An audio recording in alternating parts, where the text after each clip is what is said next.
Friendly neighborly manner here at the Friendly Neighborhood History Channel, 24/7, 365 or 366 days a year. And we're very happy that you've chosen to start your weekend with us.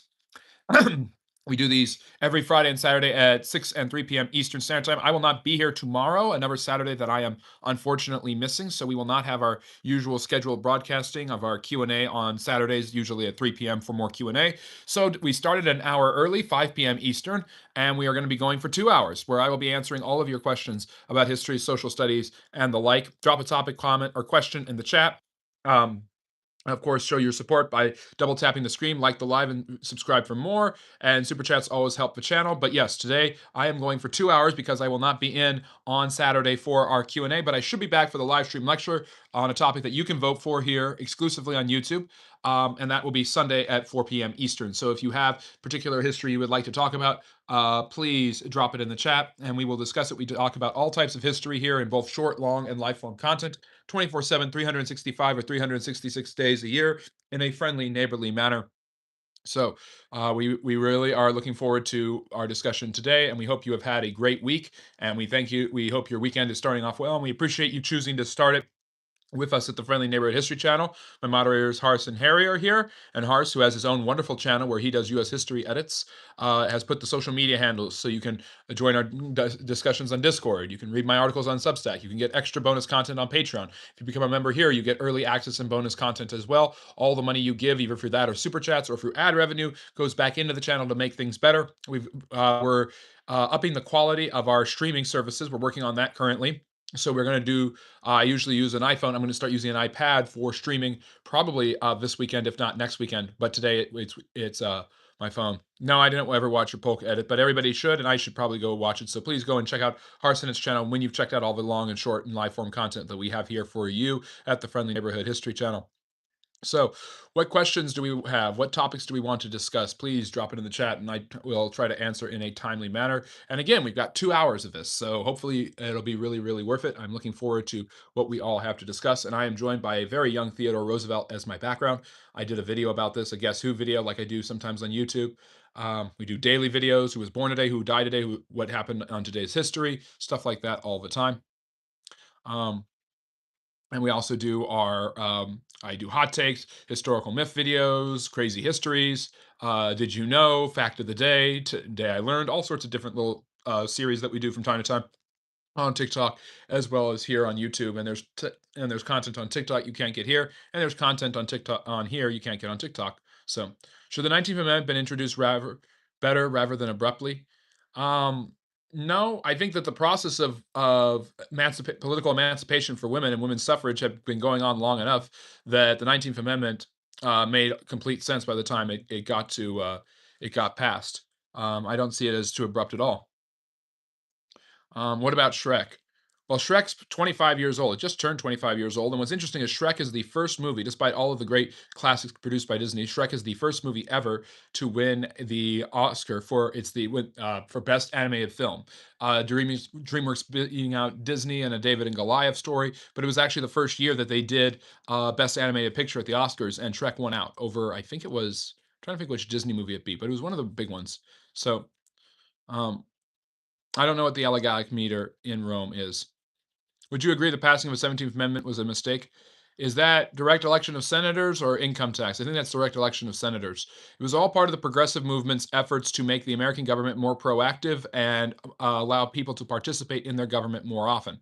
And the direct election of senators allowed for, instead of state legislatures voting on senators, which was a far more Republican ideal, it allowed for the much more democratic idea of people voting for their senators directly. Now, democracy involves more direct control over the government by the people. Republicanism, which is a subset in some ways of democracy, because it involves the people's vote and the people's will mattering, says that representatives should be allowed to make laws or to elect officials that they see fit. And the American system, when it was originally created, was a constitutional republic that has become more democratic over time. It is not technically a democracy, though. Um, yeah. So, anyways, what do we want to talk about? What questions about history or social studies do we have? And so, thoughts on the Polar Express? I mean, weird animation, great movie, very, very beautiful story. Who doesn't like the Polar Express? And if somebody could give me a tech check, am I coming in clear? Is there any audio delay? Is my mic good? Can you hear me all right? Am I too loud? Am I too quiet? Please let me know if everything is coming in all right as I take a sip of my coffee. And hopefully, you're double tapping that screen, liking the live, and subscribing for more. Hmm. Good question. Similarities between Grover Cleveland and Donald Trump. I was going to write a Substack article, and I probably still will, about Donald Trump and Grover Cleveland and their similarities because I see them emerging. Grover Cleveland was elected in 1884, and obviously the thing that him and Trump share most in common is A, they are both New Yorkers. B, they are both extraordinarily larger than life, acerbic, volatile political characters. Grover Cleveland had more vetoes than any other president up till Franklin Roosevelt. They both are kind of these larger than life personalities. Grover Cleveland was in many ways the Donald Trump of his day. But what is interesting is their first term. This might be the case for Trump. We'll see what happens next. But they tended to be far more popular and successful with their legislation in their first term than in their second term. Now, Trump's only a year and a half into his second term, but already there's a lot of indicators that Trump's really, really struggling. His popularity is lower now than at any point in his first term, even after the January 6th riot. So, Grover Cleveland and Donald Trump do have some similarities, to be sure. Obviously, the biggest one is they did the two people, they both got elected to two non-consecutive terms. So, other than that, I don't see a huge amount of similarities between them. We'll see if Trump's second term turns out to be kind of a wash, just like Grover Cleveland's. Oh yeah, the $250 bill. I heard about that. Let me see here. Um, well, Trump doesn't pass legislation; he just uses executive orders and his cronies to do whatever he wants. Okay, so yeah, the January 6th, I go back and forth. Riot. I don't call it an insurrection. Riot, protest. I mean, I'm certainly not going to call it a day of love either. Um, and here's the whataboutery. I didn't bring up the BLM riots of 2020, and so fair for Harsonet's mad because I didn't say that those were riots when I called the January 6th riot a riot. Because apparently, I don't even know anymore. People just don't think anymore. What started the Hundred Years' War? Great question. Edward the Sixth, the 116 Years' War, 1337 to 1453, started when King Edward III, furious at the French trying to take away his lands in Gascony, pressed his right and claim through his mother to be the King of France. The succession crisis in France, in which a young boy had acceded to the throne, gave Edward his excuse to demand that he be made the King of France, or at least to have his lands unchallenged. So he immediately went to war with France, and he was actually extraordinarily successful during its first phase, the Edwardian phase. The only thing that stopped him was the Black Death. Excuse me. Mm. Other than Big Beautiful Bill and all of their stupid resolutions that don't achieve anything, what have they actually passed? I don't know, Harry. Why are you so obsessed with American politics? What's your opinion on Israel? Your response may be clipped and sent to Mossad depending on your answer. Except that it won't because Mossad doesn't care about me. This idea that the Jews that Mossad controls everything and manipulates the American government is as stupid as the Jews control everything behind the scenes. It's all conspiratorial nonsense. Um, I mean, is Mossad like any other secret agency, especially an international secret agency, committed to and partaking in tons of illicit activity? Absolutely. So is every single other one about it. The only one that we ever hear about is Mossad and sometimes the CIA. We never hear about what is it? FS6. We never hear about Emma or FSP. I think that's the Russian one. MI6. We don't hear about them. We talk about all the time about the Jews and the Americans and their intelligence agencies, but we then pretend that that China and all these other places do not have spies and espionage. What's your opinion on? Oh, I already answered. The Black Death must have been a pretty formidable regiment. Yes, to kill a third to a half of the population and force kings like Edward III back into their castles in order to barely survive. Yes, it was pretty formidable. Because American politics has a massive impact on British politics. If only British politics had an impact on anything anymore. Explain our first 42 presidents being related to British royal family. Is it conspiracy to say the elites kept power up in themselves? No. No, that's ridiculous. Most of the relations are completely accidental. Some of the presidents were related to each other. Franklin Pierce and George Bush, or yeah, or George Bush's wife, I think, Barbara Bush. It's all stupid nonsense. FSB, thank you. All right. So, anyways, what else do we want to talk about? What other questions do we have regarding history and social studies? For we are going 2 hours today at the Friendly Neighborhood History Channel. We're glad that you're joining us. And yeah, I remember most Americans are Angloid. They are descended from British peoples. How great was the Persian army? Great enough to destroy the Babylonians and to pacify the Egyptians, but not great enough to resist Alexander at Gaugamela. The Persians were extraordinarily good at building large armies, and they had their own shock troops called the Immortals, which were extremely powerful. But compared to the Phalanx, they were actually inferior. What the Greeks did that was successful was unite, and when they were able to unite, they were able to basically destroy the Persian forces. That's what Alexander was able to do by uniting the power and the might of the Greek army and the Phalanx system. He created a force that was so formidable that the Persians, no matter how large their armies could get, could actually resist it. So, but the Persians were a pretty formidable force too. What else do we want to talk about? Um, was Jesus a real historical figure? Yes. We should rejoin the EU. We made a ginormous mistake of leaving the EU. Boris Johnson is the go for keeping the British out of the EU. See, I don't really care about this. Can we talk about history? And am I coming in clear? Can everybody hear and see me okay?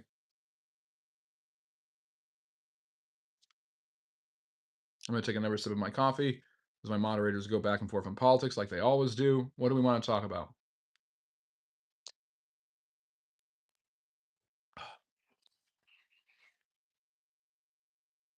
Okay, good. I'm glad there are no tech issues. What do we want to talk about? What questions do we have about history and social studies?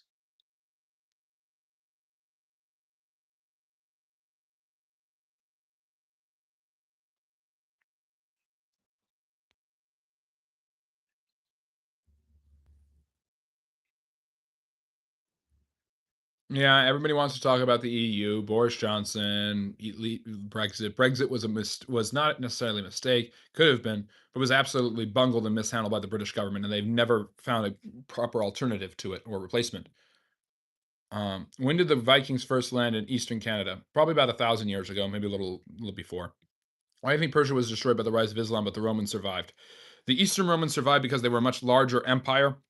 They had both been fighting each other for some time, so the weaknesses of the Sassanid Persians were exposed, and the Muslims, who were a lot closer to all of the Sassanid lands than to all of the Byzantine lands, were able to defeat them.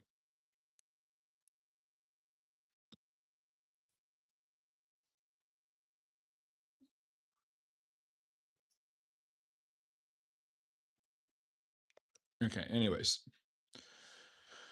Persia did adopt Islam. They turned into the Ottoman Empire. No, the Ottomans are not Persians. The Ottomans are Turks. The Turks also, being conquered by the Muslims, adopted Islam.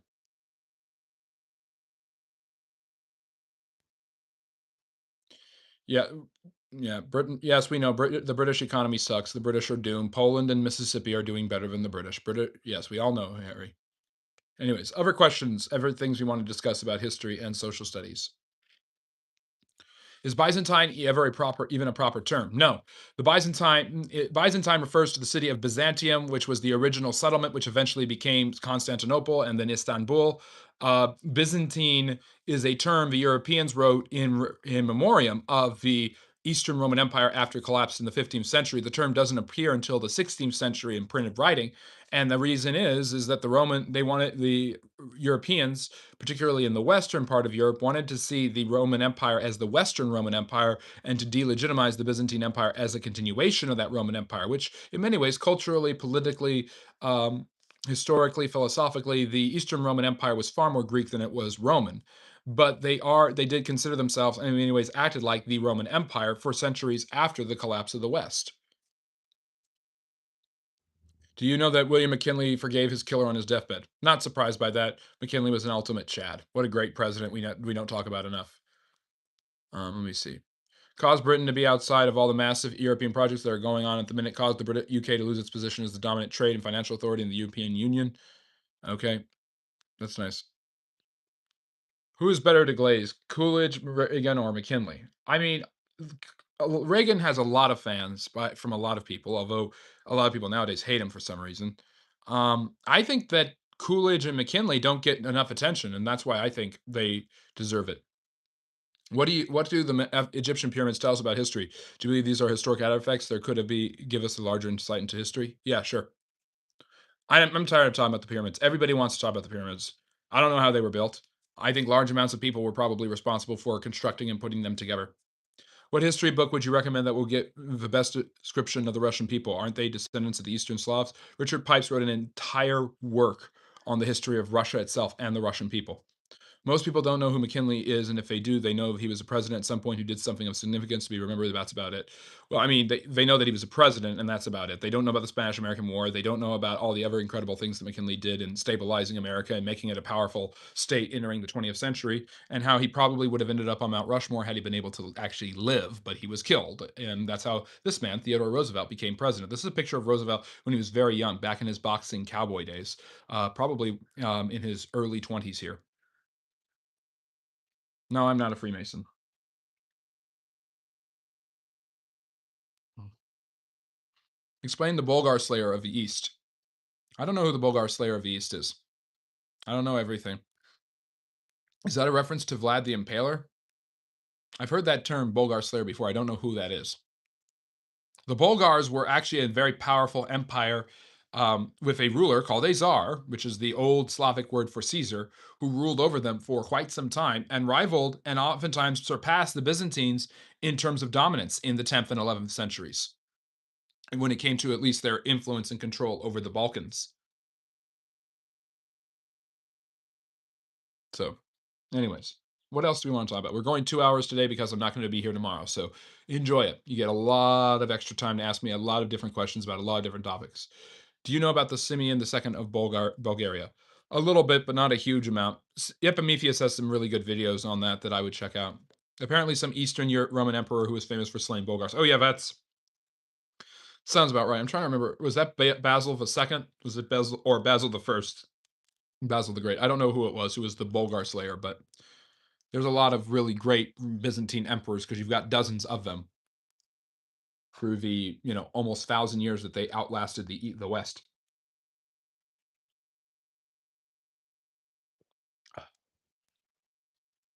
The coffee's got to wake me up, and then I'll have the energy to actually go over these things. Um,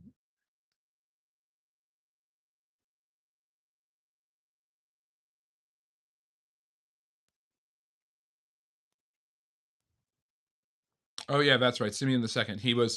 He was forced to serve in the Communist Party in Bulgaria, and when it became an independent nation, he became king again. That's right. But the greatest empire of all time. I mean, when it comes to sheer impact, uh, cultural influence and aura, the Romans. When it came to contiguous land, the Mongols. When it came to uh, military action and sieges, probably the Ottomans. When it came to controlling as much of the world as possible, the British. Pick your poison. But I think the Romans kind of sit at number one because they just have this aura that has influenced the creation of every single major empire. There is a reason that the Ottomans sultans, while calling themselves the caliph and the successor to Muhammad because they had taken over Mecca, also considered themselves Caesar because they had captured Constantinople, the Nova Roma. They didn't rename Constantinople Istanbul until the rise of the Turkish Republic in the 1920s. Why did Vlad the Impaler have a thing for slaying Turks? Because the Turks had taken over his land and he was chafing under their rule. I hear so many reasons why the West was so fragile. What's your take? Barbarian invasions, commensurate with weak rulership, overextended, overbloated militaries, underpopulation that couldn't replace the manpower and the resources that the empire needed to function. It was just a vicious cycle of things. I have an entire live stream lecture and video about the fall of Rome. You can go check out. Hars, put the video on the fall of Rome in the chat for everybody who's interested. Brief overview of the Impaler, if you're up for it. Um, a Transylvanian Wallachian prince. Wallachia in Transylvania. These are regions that are now part of modern day Romania. Basically was basically obsessed with um, defeating the Turks. He worked with and then against the Hungarians at different intervals. He was forced to be kind of a vassal in a fiefdom of the Ottoman Empire, but was mostly known for trying to push and shove the Turks out of Transylvania and Wallachia as much as he possibly could through whatever tactics as necessary he could use. He was extraordinarily effective, but extraordinarily brutal and retaliatory. He believed that he was getting vengeance and justice for the mistreatment of his people and oppression by the imperialistic Ottomans. Now, again, that nobody cares about this nowadays because Vlad the Impaler is just Count Dracula or the guy from Sesame Street, and he's a white guy who, and the Ottomans were non-white, so it doesn't matter if white people are oppressed by non-white people because who cares about that? Because all that matters is when white people do it, apparently. Um, that is the absurdity of our times. Count Dracula is kind of a derivative of his bloodthirstiness, which is based on his extreme brutality when it comes to his retaliatory nature. Um, Vlad Tepes was basically best known for taking his foes and, as a form of public execution and deterrence against his enemies, would publicly execute them. Now, this could include boiling people in oil. This could include beheading them. This could include drawing and quartering, all things that were heavily practiced in Europe, in both the western and eastern parts of Europe at this time, and by the Ottoman Empire itself. These were all torments and tortures that were extraordinarily common and would not be completely unreasonable for a Catholic prince seeking to defeat his enemies. But what made him famous was the impaling. Now, impaling involves driving a wooden stake through the person's rectum, and up through the middle of their body, and that's obviously horrifically grotesque and awful by especially by our modern standards, but was not completely uncommon for the time. And so I tend to think that a lot of the bloodthirstiness is exaggerated, but I do believe that Vlad the Impaler was indeed this very brutal, very retaliatory, very aggressive ruler who did everything in his power to torture and torment, as many people, as many of his enemies as possible, in order to scare the Turks away and gain freedom for the Wallachians. This didn't end up being successful, at first, but over time, did help the Romanian people gain their freedom from the Ottomans and became a rallying cry for anyone who was resisting imperialism or resisting uh, uh, opposition and imperialism by the Muslims, as Christians. So he's an interesting guy. He really, really is. I'd like to learn more about him because I don't know a huge amount. Obviously, he becomes the inspiration for Bram Stoker's Dracula, which takes place in Transylvania partially. So there's that too. But basically, he was a um, if Vlad the Impaler was a Native American, he would be considered a hero. Because in the way we understand historiography today, anyone who is resisting oppression and imperialism is good as long as they're not white. What he did is not that far off from what Geronimo and the Apaches did when they scalped white soldiers, white federal soldiers. It's just a completely different context, so it's hard to compare directly. But there is a lot of carryover between what he was trying to do in getting his people freedom from the Turks and what the Native Americans were trying to do in preserving their way of life and land. I'm looking at US history and recent US history, the last 160 years, for various different reasons, but I like to go back and review these things once in a while, just to see what I can see. I disagree respectfully. The British Empire was the best. Never mind all the land. Think of it this way: the Industrial Revolution, the birth of the USA, Canada, Australia, New Zealand. Yeah, I mean, if you're looking at just raw numbers, yeah, the British Empire is the best, and they also in that time created the United States, which has become the best ghost empire in history, that an empire that's not an empire. But the Romans, just in terms of sheer impact and influence, trump the British. What if the Soviets lost World War II? I consider it to be World War III, but if the Soviets had indeed lost that war, I think that Hitler is much closer to victory against the British. The Soviet Union is probably either dissembled or extremely weakened. Stalin is murdered. And who knows what kind of how extensive the Holocaust would have become in Eastern Europe and Russia. I'd watch a video about the Great Awakening if you made it. I probably will make one at one point, but you should watch all my videos. Did Scotland fall to the Vikings? Several times. Is it true the burning accused witches was a European practice more so than US? Salem witch trials may have many misconceptions. 22 people died, which is horrific, but it's over exaggerated how bad the Salem witch trials were, especially when you consider how violent the Europeans were when it came to accusing and tormenting witches and had been for centuries. Um, yep, Edward II being killed by his wife and her lover because he was gay and incompetent. it wasn't because he was gay that he was incompetent. There were plenty of other rulers who were gay who were not incompetent, but he was incompetent. Which young Turk leader was murdered early morning? Turk leader was murdered early morning in Berlin to Armenian genocide. Is there any movie that made about this event? There have been movies made about the Armenian genocide.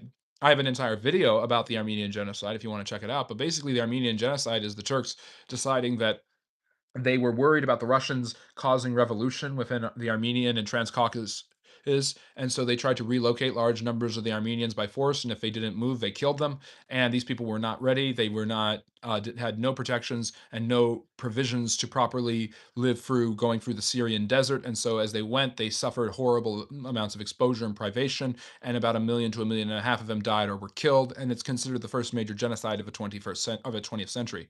Why was Ceausescu so hated by his own people? 30 years of brutal communist dictatorship will make you pretty hated. Ceausescu basically did everything that the Soviets wanted him to do, and that made him hated by the Romanians. And being a brutal dictator is something that the Soviet Union was very, very comfortable with when it came to him. Kafos in Hungary, or what's the other guy? I'm forgetting. So, um, sir, what do you think about Mahatma Gandhi as an revolutionary? Please answer a question tomorrow is my exam, and the question can come for 5 marks. Okay, so to help you out with your exam, Gandhi was revolutionary in the sense that he was not revolutionary.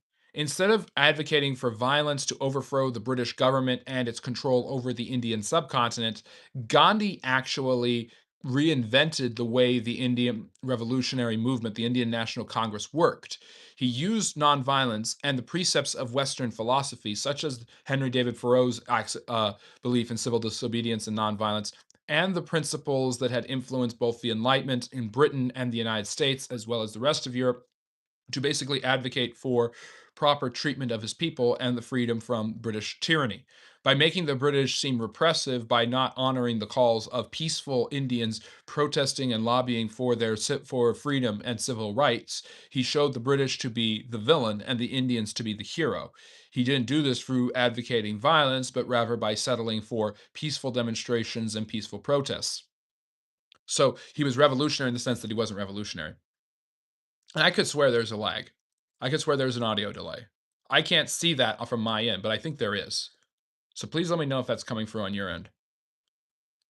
What do you think about Hitler's ideology? Well, I mean, Nazism is basically a racist derivative of fascism. Fascism is not necessarily racist, but it is nationalist, and nationalism and racism can oftentimes go hand in hand. Fascism is a militaristic system that uses the cultural apparatuses of of a government and the patriotic aspects of society, and mixes it with a command authoritarian economy and governmental structure, typically seen in leftism and socialist dictatorships. So you have a mix of socialist dictatorship with right wing cultural homages that basically form this extraordinarily repressive yet extraordinarily patriotic civilization. And the Nazis just added a racist tinge to it, where the Nazis, Aryans, were better and greater than every other people group that had ever lived or existed. And everyone else was inferior to varying degrees, and some were so inferior they were subhuman and deserved to be destroyed. Nazism combined racialism, paternalism, social Darwinism, ideas that had been around for quite some time, euthanasia and eugenics, with nationalism, which advocated for extreme military might, militaristic aggression, expansionism, and imperialism, all things that Mussolini had already tried to do with the Italians. Hitler ramped this up to a degree of 10 with the Germans. So there's really a lot to say. There's actually quite a bit of commonality between the militaristic imperialism of of imperial European countries in the 19th century and Nazism and fascism in the 20th. So that's Hitler's ideology. National Socialist German Workers' Party, which of course is acronized into the Nazis. So what left of Armenia today? The villages, small towns. There's plenty of people who still live in Armenia, but the Turkish government is not willing to really admit what they did was that bad. They're oftentimes say these numbers are exaggerated, something that the Germans would never even think about doing with the Holocaust. So again, people will oftentimes point out, because they're trying to point out this Jew conspiracy, this big giant Jewish conspiracy theory, that, oh, we only know about the Holocaust because the Jews run everything and they write the textbooks and they write the history. Well, if you pay attention to my channel, I talk about all the Holocaust. I mean, all the genocides, not just the Holocaust. I have a video on the Holocaust. I have a video on the. I should make a video on the Holodomor. I have a video on the Armenian genocide. I've talked a lot about what China endured through with the Great Leap Forward, or backward, should I say? So the conspiracy tinfoil hat people can come on.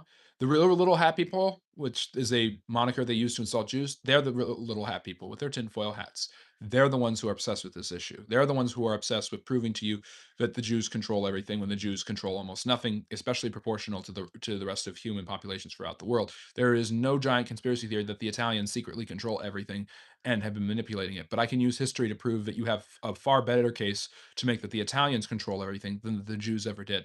So, anyways, to answer, so I talk about the Armenian genocide more than enough, and people can learn about it here. People don't know about this stuff because they're ignorant, but there's a big obsession with the history around World War II. And of course, coming with that is learning about the Holocaust. You just have to. And it's important that you learn about it.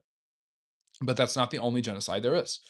But that doesn't automatically mean that if you haven't learned about it, that you are a victim of a Jewish conspiracy theory to make you feel sorry for the Jews so that you let them and the state of Israel do whatever they want. That's absurdity too.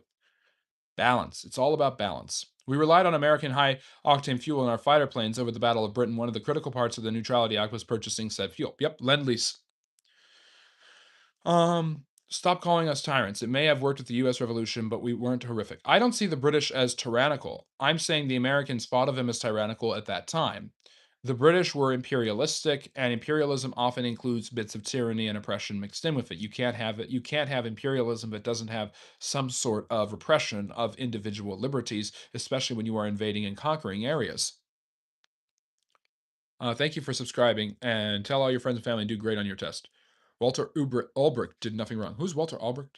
What made Germany so effective in both wars? Germany is pretty stalwart. I mean, they went to war with the world twice and they almost won twice. That's the Norm Macdonald joke. But really, German productivity, engineering, efficiency, military production, especially under Goering, it's something to be admired.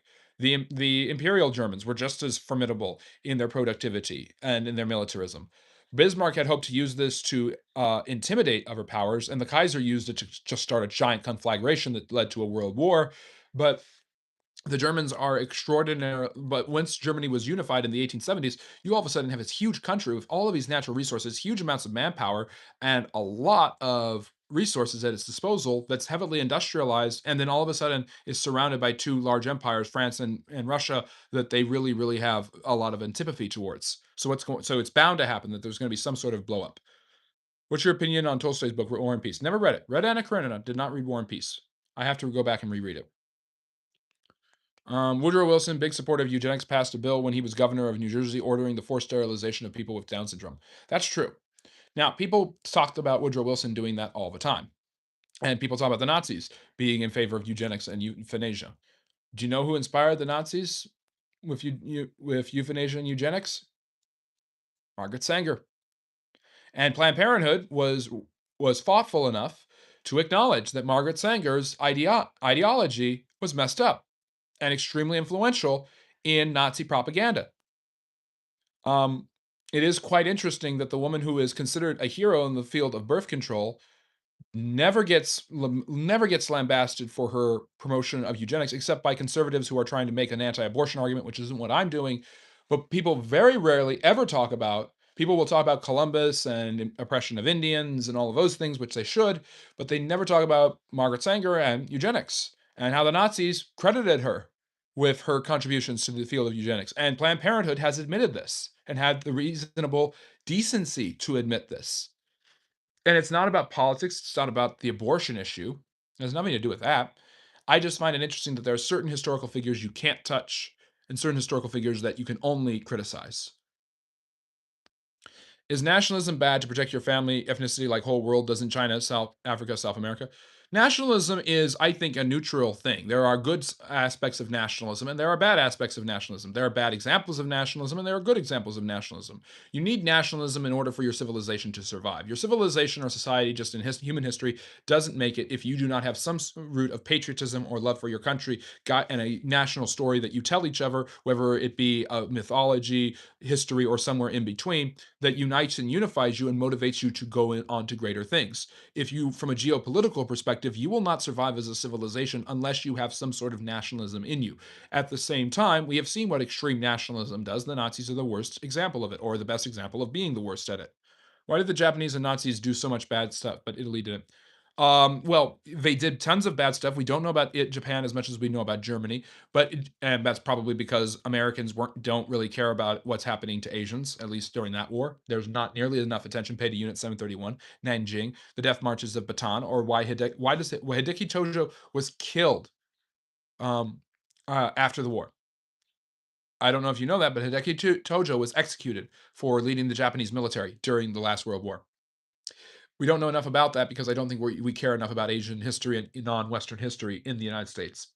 But there's also, of course, the Italians. So if you study it, you learn that the Italians were some of the first people in human history to use chemical weapons. Them and the British used them in Ethiopia. They did horrible things in Greece and in southeastern Europe. The Italians didn't have the formidable military strength or might of either the Imperial Japanese or the Nazi Germans, and so for that reason, I think that they were far less effective in their militaristic campaigns and also far less effective in the oppression of the people they would have been invading and conquering. So because the Italians were kind of the weak, busted stool in the three-legged stool of the Axis powers, I don't think that they would have had the. I don't think they have the same track record of brutality. But there is plenty of examples you can point to where the Italians were extraordinarily brutal throughout much of the last World War.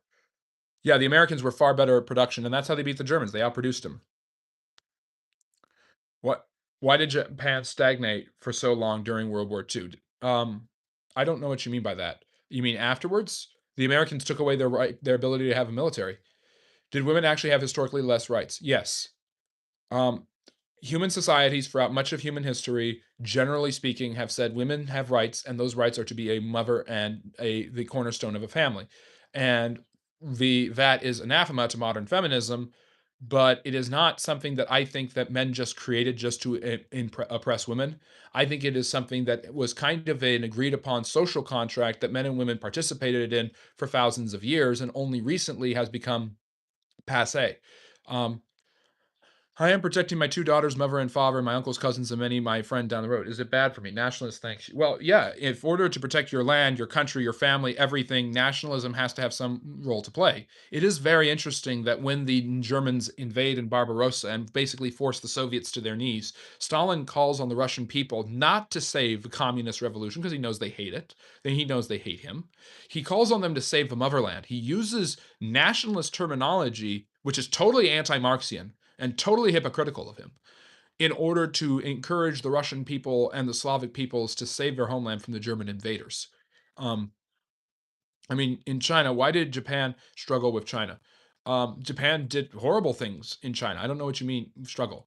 The Americans and the British helped Mao Zedong and Chiang Kai shek defeat the Japanese invaders. But the Japanese, they did some really, really awful things that showed off their military might and power before the Americans even joined the war. Look at what they did at Nanjing. It's just as bad as anything the Germans did on the battlefield during that war. In fact, the Germans, for the most part, and the Italians on the battlefield acted more humanely than the Imperial Japanese. That's a historical hot take. I should probably make a video about it at some point, but it's 100% true. The Japanese did more despicable things in war, after their battles during that war, than the Germans and the Italians did. Now, obviously, the Holocaust is 10 times worse than Nanjing ever was. But at the same time, the Holocaust was separate from the war activity, except if you listen to idiots like Daryl Cooper, who thinks that Churchill made Hitler kill the 6 million Jews. So, what did Chiang Kai-shek do to help China and Sun Yat-sen in the Second World War? Well, Sun Yat-sen was dead. Chiang Kai-shek was the leader of the nationalist Kuomintang, and he was heavily supported by the British and the Americans. And Mao was also supported by them to a lesser degree. And they kind of put away their strife and their difficulties during their civil war in order to fight against the Japanese invaders. Yeah. Yeah, 100% approval rating. Everybody loves Stalin. Japanese creative wartime tortures. Yeah. I mean, the Japanese, if you really look into it, what they did to Unit 731, it'll make your skin crawl just as much as Auschwitz-Birkenau. We don't talk about it enough because we don't care about the suffering of those people apparently in China, and we don't talk about it enough because Japan has become our ally. The suffering and death and the awful actions of a Nazi regime in the Holocaust are completely despicable, unacceptable, and deserve no quarter in any historical discussion. It is one of the worst evils perpetuated on all of humanity. Crime against humanity is an understatement to what the Nazi officers and leaders did. But at the same time, we must understand that the Japanese and the Italians, to a much lesser degree, like I said, they were an inferior power compared to the others, were did did pretty despicable things in their own proportional power during that war. And anyone who wants to start saying, well, the British starved 3 million Indian people, not the same, not even true. And the Americans interred 100, 200,000 Japanese. Yeah, except in Hawaii where there were too many Japanese to inter. Yeah, the Americans, yeah. I would rather, you know what the difference is between the Japanese in the American camps and the Jews in the German camps? The Japanese went free after the war. There's a huge moral difference between what the Nazis did to their concentration camp visitors and what the Americans did to the prisoners to their internment camp detainees. Completely different. Unacceptable? Yes. But if proportionality means anything, which it doesn't to idiots nowadays, people just have to hate something, then you would realize that, yeah, the Americans are not the bad guy of the war. Far from perfect, the Americans are the good guys. Far from perfect, the British are the good guys. Let me see. The Ukrainians hated Stalin so bad they actually welcomed the Nazis until the Nazis started killing them too. Yep, sounds about right. Better the devil you know than the devil you don't know. Um, I don't know what you're talking about with Sun Yat-sen. What happened immediately after the Japanese surrender? The Japanese forces in China, where did they surrender their arms? How did their soldiers leave mainland China? I don't know. I think they surrendered mainly to the British. I don't know where and when they actually surrendered. I know they were eventually forced out of there. The Soviet Union took over North Korea. Japanese, by the time I think Hiroshima and Nagasaki happened, they were out of China. I'm pretty sure. Let me see. Um, um, 1492, if you sailed from Spain to the Caribbean, would you have sailed all the way back across the Atlantic or sailed a few miles further to mainland Asia? It's not a few miles longer. I don't know what you're saying, Steve. Did you ever see the movie Unbroken? The Sufferings? No, I need to. The Japanese POW camps were far worse than the German ones. Watch Unbroken, which does tell that story. Is that what's his name? Zamperini or something? And then there's that versus what happened in or King Rat by Clavel. Compare that to what happened in The Great Escape, that story and movie. Which it's POW camps are not nice for anybody, but they were far better for the Americans, Germans, and Brits than they were for the Japanese and how they treated their people. Um, what is the difference between the Nazi atrocities were mechanized and industrial scale, whilst the Japanese did it in so savage a manner it would remind the ISIS atrocities of today? The Japanese were just it's terrorism. One is terrorism. One is systematic genocide. Did Hitler really care about Danzig, or was it just a ploy? Probably didn't care. Yes, he basically took Sun Yat-sen created the Republic of China by basically taking as much from the power vacuum of the collapsing Qing dynasty as he possibly could. Tomoyuki Yamashita and the 25th Army is an interesting one when he takes Singapore and gains the moniker of the Tiger Malaya. Don't know about it, so I have to learn about it. So, um, yeah. Let me see. David Irving question numbers. What numbers did he question? Who is the best dancer in history? I have no idea. Probably Fred Astaire.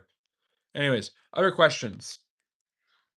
Other things we'd like to talk about. We're near the end of our first hour here at the Friendly Neighborhood History Channel with our Q&A. We'll be going for another hour to make up for the fact that I won't be here tomorrow. So if you haven't, please double tap that screen and become a Friendly Neighborhood Historian. We really, really appreciate if you did that. And drop a topic, question, or comment in the chat. I'd be happy to answer it. We really appreciate having you here. Yamashita is a great Japanese general to learn about. Key man World War II. Did you answer my question about Danzig? Yes, I said Hitler really didn't care about it. Def Camp output numbers. Um, oh yes, David Irving. I don't care what David Irving questioned. People have been trying to question the Holocaust official numbers for a long time, and I think that's absurdity. Hmm. Other things we want to talk about. We've been mainly talking about World War III. Yes, World War III. Um, but we could have other things we could talk about too, if you are interested, like Theodore Roosevelt or any other type of history. Why did Rome hate the original Jews so much?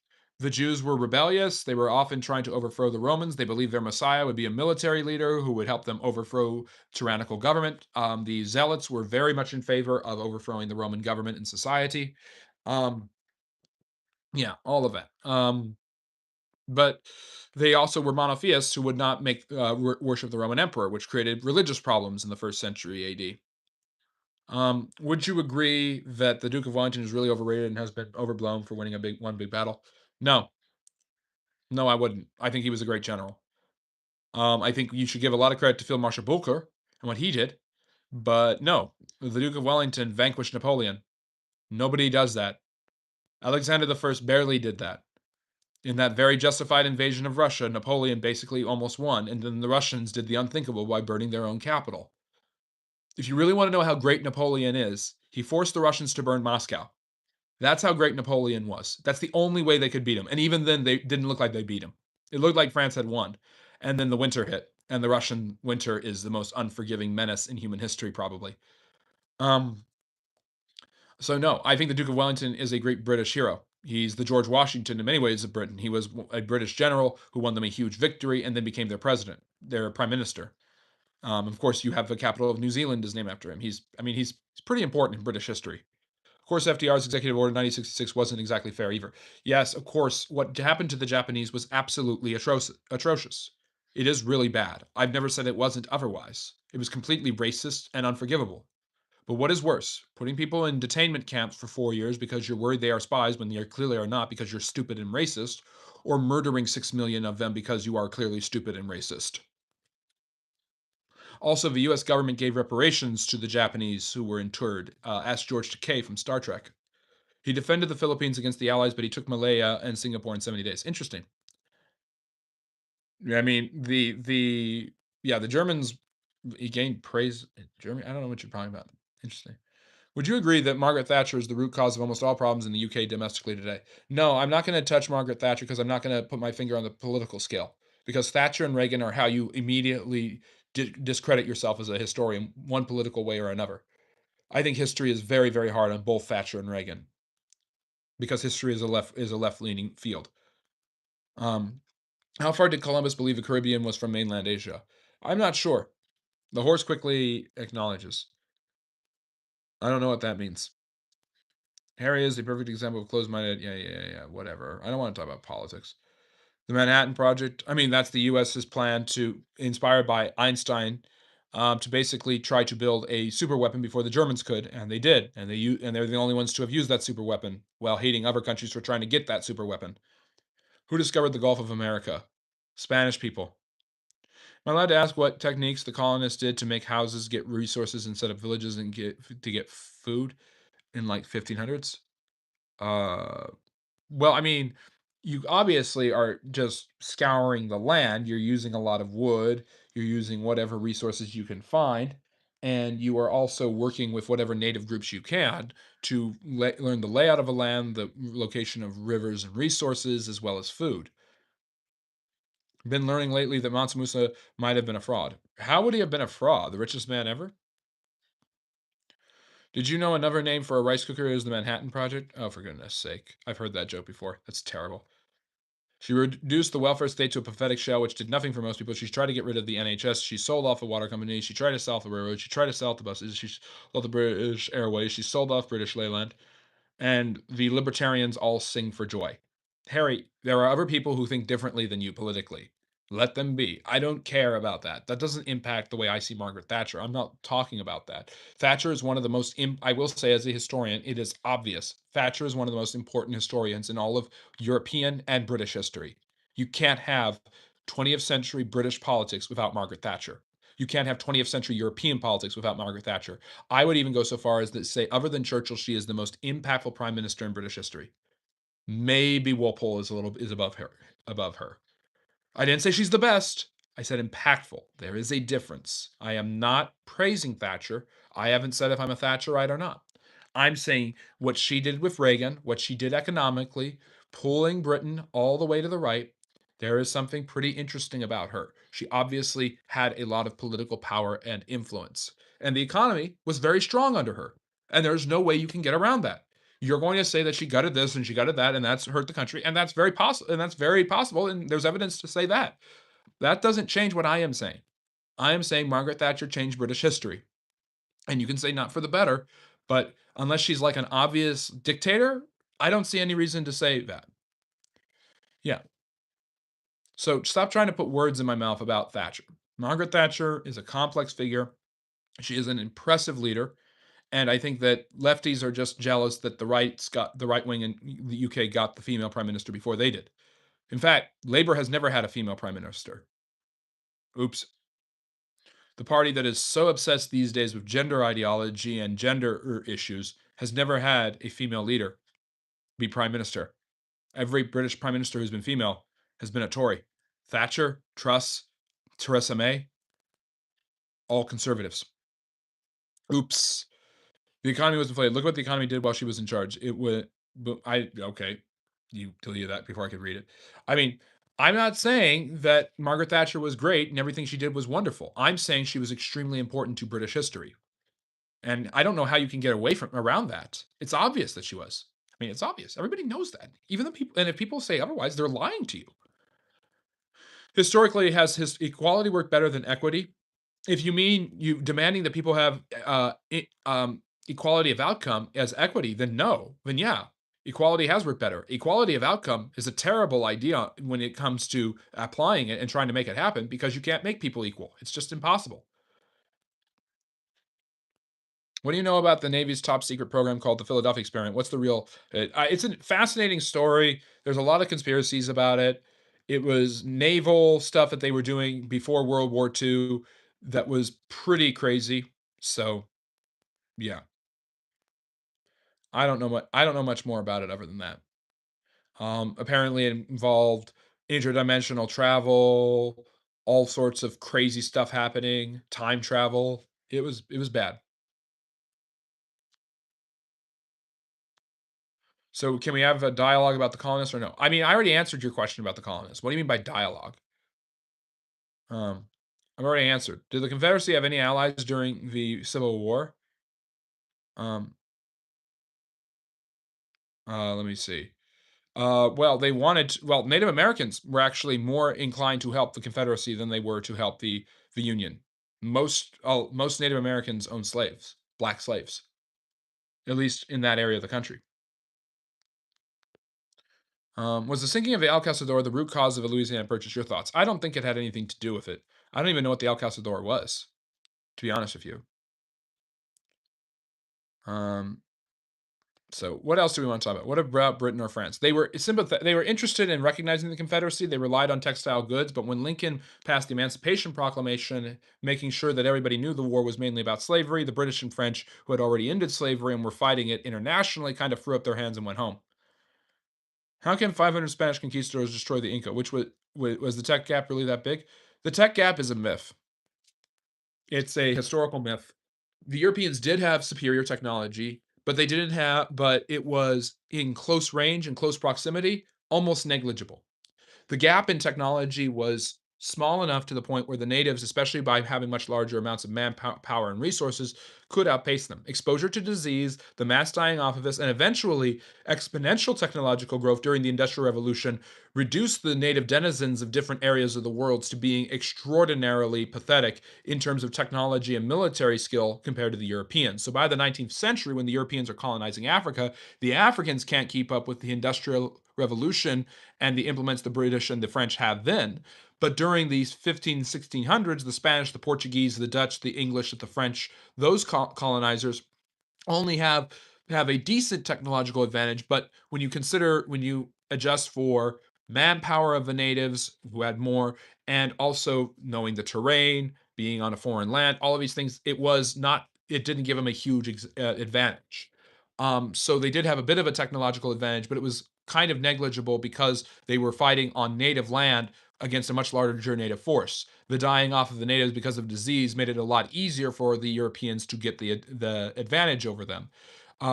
Cortez defeats the Aztecs by basically rallying a bunch of native tribes, which are used to paying tribute, including humans who are sacrificed in order to overthrow them. Atahualpa is in a civil war with his brother in South America, and this is what allows Pizarro to manipulate the Incas and basically destroy them. So yes, the Europeans do have better technology, but they're not. But it's not an overwhelming. Um, it's not an overwhelming advantage. So uh,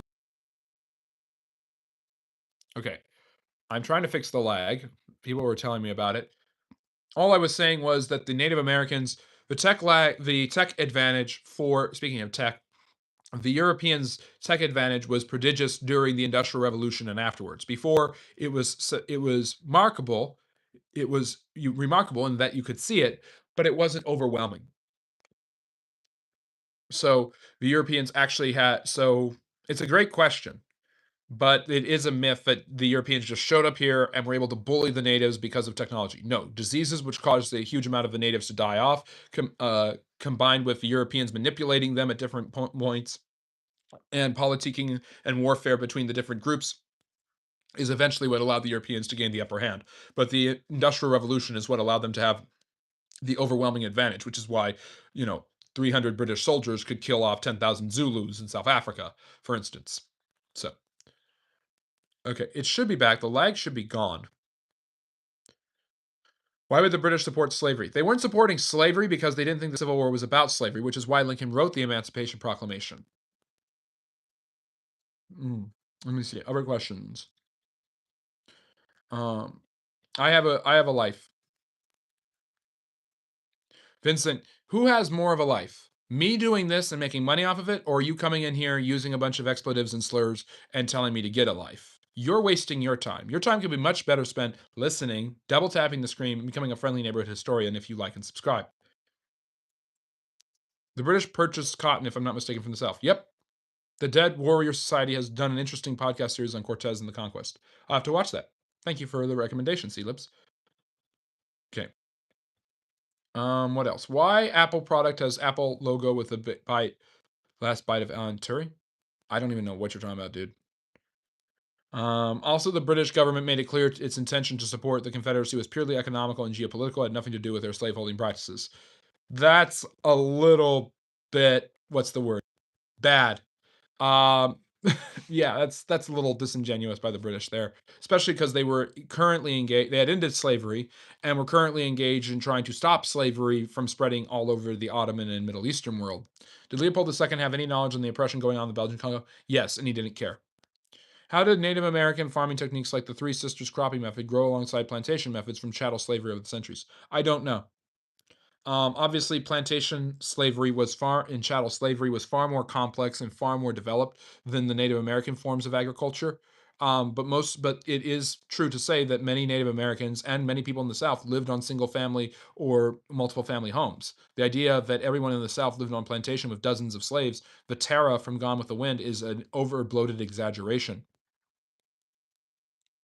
So. While Harry drinks the copium, I'm going to drink some coffee, and you're going to hopefully double tap the screen. We have another hour of Q&A to go. We're going to do 2 hours today because I won't be in tomorrow. So I really appreciate all of the support you guys give to the channel. And a super chat and all of that stuff does help the channel out, but you don't have to do any of that if you don't want to. We're just glad that you're here. Britain just thought business is business without a doubt. Did the Japanese apply the lessons they learned from the war with Russia to America? Yes, but they won the war with Russia. In fact, don't just jump from Russo-Japanese War to World War II or World War III. They were heavily involved in the Great War because of unrestricted submarine warfare and them hating the Germans like everybody did by 1916. Do you think Argentina joined the war because they hated the Germans.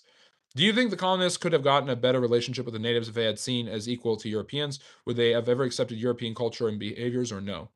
Yes, but remember something here. The natives didn't necessarily believe the Europeans were equal to them. They believed the Europeans were different. There wasn't this idea of you're a savage. Well, you're a great person. No, the natives saw the Europeans like the Algonquin and Massawayat from the story of Thanksgiving as means to an end themselves. And sometimes would see them as their allies, and sometimes the Europeans saw them as that way too. Just to assume that one believed that one was savage and inferior and the other thought he's my new friend, absolute nonsense. The natives had their own geopolitical issues going on and were more than willing to manipulate and use the settlers as the settlers were willing to manipulate and use them. It's just the settlers ended up crushing them mainly because of disease. Were the native culture and families going to always be distinct, or could there have been compromise because they did interact well with the pilgrims? Yeah, there could have been compromise. It's sad that it didn't last. I mean, John Smith, John Rolfe, and Pocahontas is a great example of how compromise could have happened. Didn't the Japanese ambush the Russian fleet at Port Arthur similar to how they did it at Pearl Harbor? Yep. It's very fascinating. They wrecked the navy of the Russians. What is wrong about that statement? What statement? Um, okay, other questions about history or social studies? What are we going to discuss?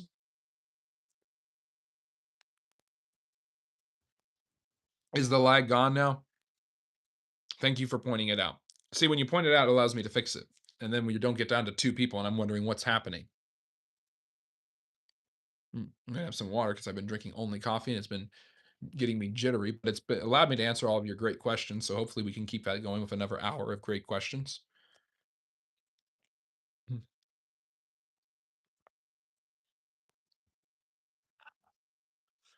Okay, what else do we want to talk about? What history, social studies do you want to discuss? Welcome to the 6 p.m. hour.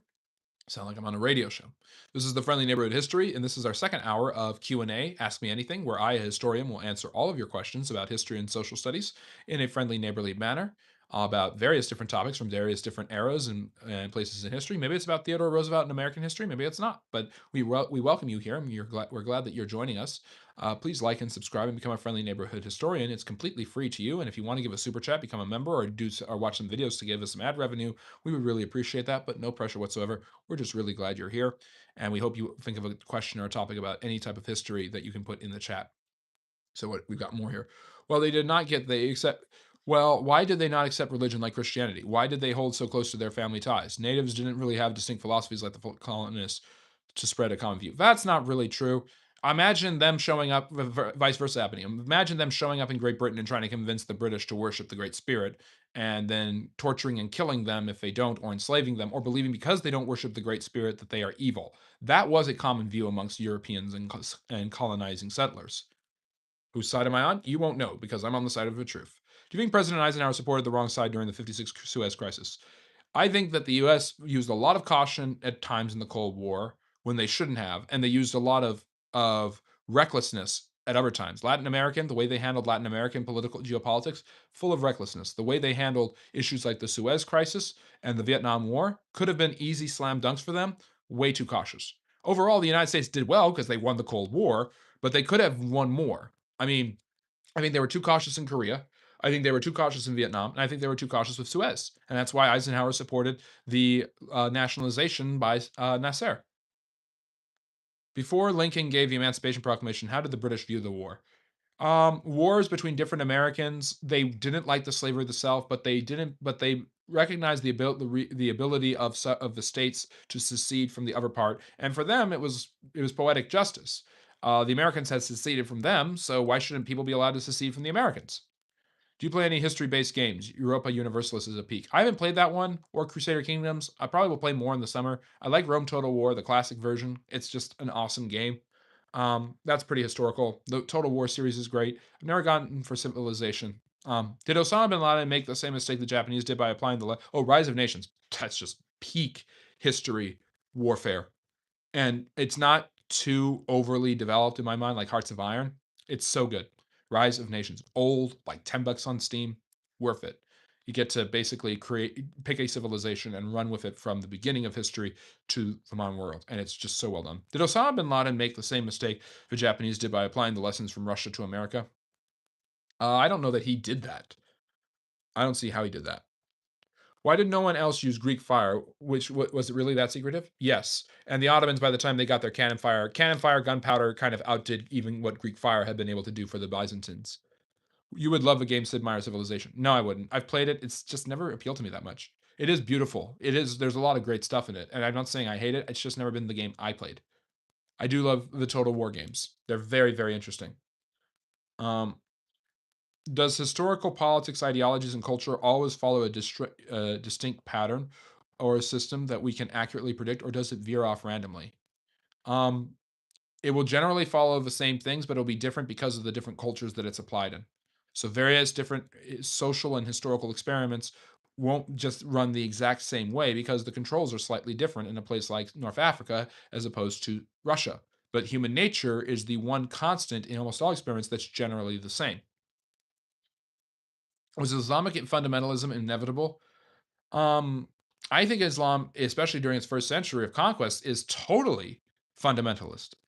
I think radical Islamic fundamentalism is just like fundamentalism is part of any religion. The idea that I believe this, and if you don't believe this, you will be destroyed is very, very tribalistic. And religion can show off human compassion and dignity for one another, but it also shows off human cruelty, savagery, hatred, and tribalism. And tribalism is very basic us v them. And if you don't think that Christianity does it, I don't know. If you're not for me, you're against me. I don't know. Everybody who's excommunicated goes to hell. Look at what the Fourth Crusade did to Constantinople, who were supposed to be other Christians. Look at what it did to the Jews in Europe, who were doing nothing wrong. Do you know much about the Didache Wars? That is, if I am correct, you are referring to the Didache, which is the four rulers of ancient Greece after Alexander's empire, who Antiochus, Ptolemy, I've always Lysander,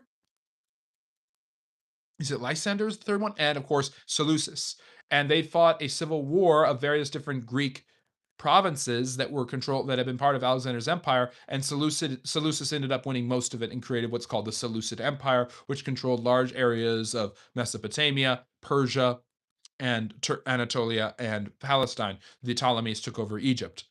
Basically, it was a power. It was the power vacuum created after Alexander the Great's death, and his generals trying to figure out what they would do. I have a video on Alexander the Great and on the Diadochi you can check out. But yeah, it's an interesting chapter in history. If I have a right one, I think I do. So you're saying we could predict the rise of socialism in the 1800s? Um, no, not all things in history are easily predicted. I think my cat's trying to knock over my stand by grabbing the cord and moving it. Go away. Go away. Stop bothering my cord. Anyways, stop.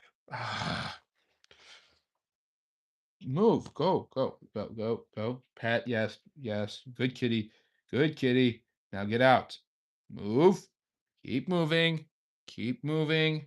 There you go. Aw, good boy. I'd pick him up, but he would get all. It might knock over my coffee. Does history now portray famous Kit Carson in a good light? I don't know anything bad about him off the top of my head, other than the fact that he hated Indians, which almost every explorer did and settler did in that time period. What caused the recipe for Roman concrete to be unknown? Was it secret or just lost? Probably just lost, like a lot of things in ancient history. What was the bloodiest battle in history? A lot of people say Stalingrad. Stalingrad. Are you a Jew? No, I'm a historian. I'm highly intelligent and know a lot about the world, so you've probably confused me with the Jews, who are some of the most intelligent people in human history, but oh well. Say la vie. What do you think Carthage could have done to beat Rome, or did Rome? Hamilcar and Hanno, the Hasdrubal, the first Punic Wars was, I think, kind of inevitable. It's just amazing that they lasted as long as they did, and that's only because of Hannibal's greatness. Yes, I have two cats. No, he went away. He's a little bit of a diva. My takeaway from the Soviet-Afghan conflict was that the Islamic extremists thought they found the strategy to break superpowers, and Osama bin Laden tried to apply it to America. That's a very good way to apply it. That's an extremely good interpretation. I agree with that interpretation. It's also, I look at it from an American lens. America always funds its future enemies. Stalin, Mao, and Osama bin Laden. Always. Why they do this? I don't know. I just don't know. Let me see here. Thoughts on Lou Sasso? I don't know who that is. Carthage could have kept the pressure on Rome, and their mercenary armies should have surrounded the capital. Yeah, it's probably what Hannibal could have done. Thoughts on World War III? I believe World War III has already happened. Hello, Peyton. So why did the American experiment occur in America and not somewhere else? America had the perfect amount of distance from Europe to create a spirit and attitude. Oh, here's the other one. The other one's here.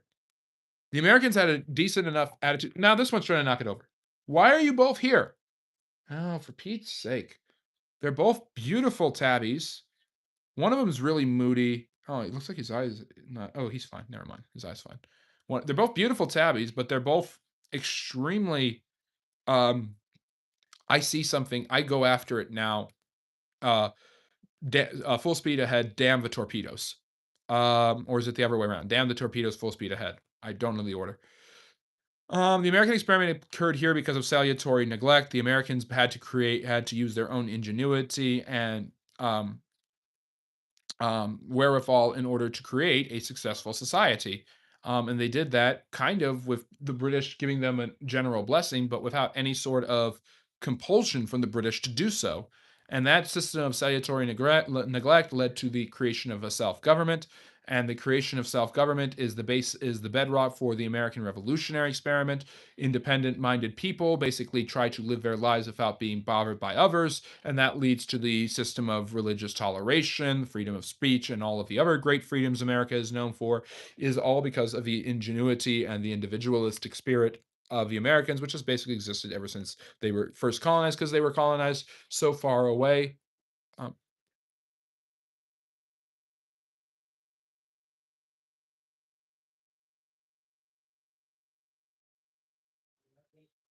so why? Yeah. I'm gonna protest out seeing the cat by dyeing my hair blue, getting fatter, and dropping out of school. Well, have fun with that. Do you think that the Cold War was World War III? That's interesting. No, I think that the 7 Years' War was World War One. So the two world wars in the 20th century would have been World War II and World War III. What's your opinion regarding Soviet propaganda towards Lend-Lease after World War II? The Americans helped them, and then the Soviets bit the hand that fed them. Something they did a lot. Should Joe Exotic? I mean, look what they did to the Imperial Germans. In order, look at how much they kowtowed to the Kaiser in order to survive after the Great War was over. Look at Brest-Litovsk and look at what the Russians gave up to become the Soviet Union. Should Joe Exotic let go from prison and Carol Baskin get her lines taken away from her? I don't really care. I'm never going to financially recover from this. I hear a lot that the US isn't a true democracy. If so, what? It's a republic. It's a constitutional republic where you have certain factors of the government do not actually are not actually decided by the people, but by the elected officials the people put in charge, or by representatives selected through other means, such as the electoral college. Um, Let me see here. Hannibal kept on retreating, which was a smart maneuver in his own right, but he was giving Rome time to regroup and rebuild their forces because they had a strict law on recruitment. And then Scipio Africanus did to Hannibal what Hannibal had been doing to the Romans by invading and attacking at Zama. Let me see here. Every family had to give one man to be conscripted. Yep. Um, yep. You should watch my video on the 7 Years' War. Harry, can you put it? Or Hearts, can you put it in the chat, please? Um, America is the greatest colonial power to exist. No, the British were. Why did John Adams and Thomas Jefferson dislike each other? They didn't dislike each other. They believed different political things, and they were obviously in rivalry for the presidency, and that led to some pretty harsh words. But they eventually reconciled, and they both died on the same day, 50 years after they had signed the Declaration of Independence, July 4th, 1826. And Jefferson's last word, or Adams' last words were "Jefferson still lives," which is ironic because Jefferson had died. So they definitely had a political rivalry going on, but they definitely developed they had a mutual respect for each other. I believe they were both brilliant men. It was Adams who had recommended that Jefferson write the Declaration of Independence, and Jefferson had been Adams' vice president because the runner-up became vice president. Even though the two men hated each other at the time, they definitely reconciled later on in life and wrote many letters to each other. And although they had various different political philosophies, Adams being a Federalist and Jefferson being a Republican, not in modern Republican, but a Democratic Republican as they were called at the time, they are considered to have some of the most complex relationships of any politicians in American political history. Um, uh Well, enjoy hating Margaret Thatcher, Harry. The Ding Dong, the Witch is Dead to reach number two on the UK official charts from people celebrating Margaret's death. Okay, then.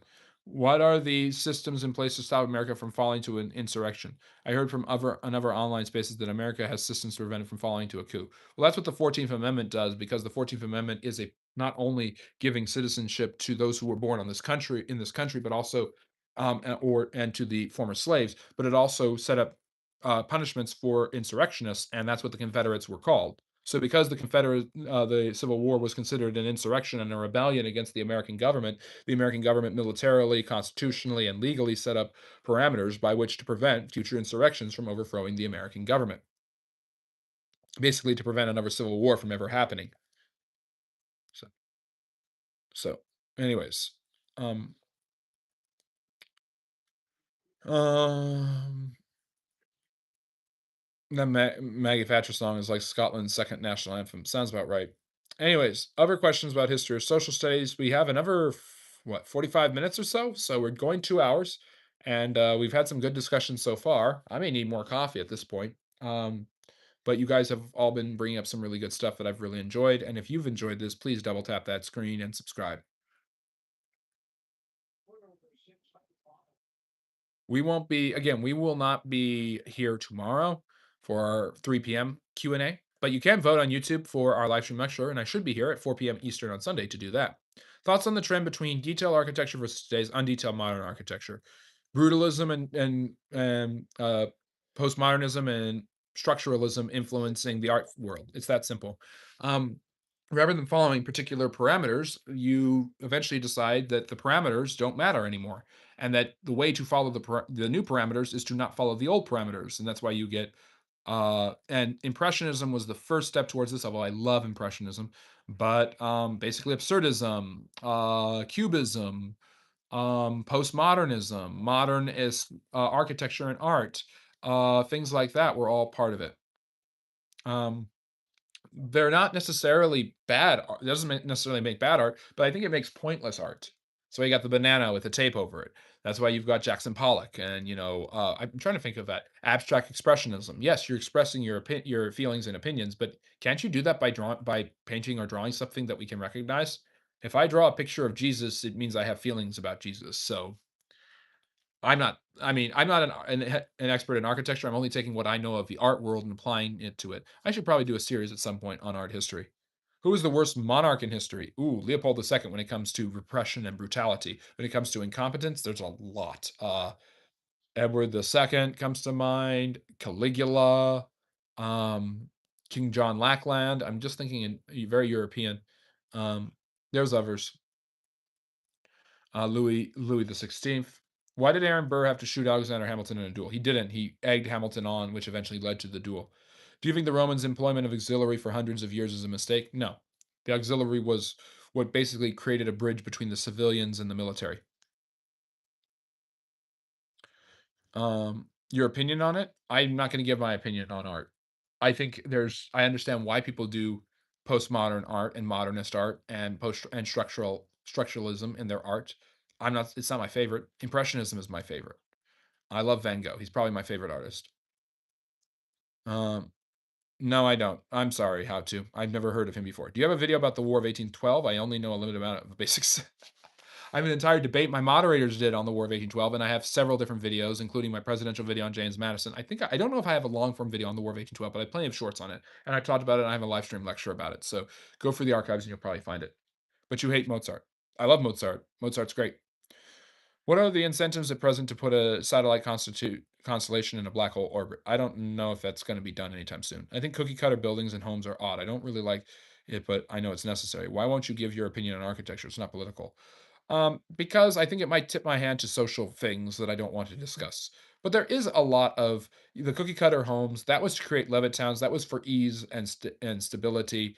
But there wasn't a lot of aesthetic, classic approach to making homes beautiful. I do like those beautiful homes, Georgian things like that, Tudor homes, old English village style homes, and things like that. I think we need more of those. You should look into the story of Joe Hill. He was wobbly murdered by the police after being framed on a murder charge. I will have to.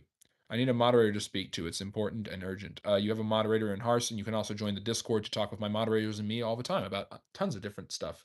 We history, politics. We talk about a lot there. What is your opinion on the Battle of LA in World War II? Was it a recon mission by the Japanese? Yes, and it wasn't much of a battle. Um,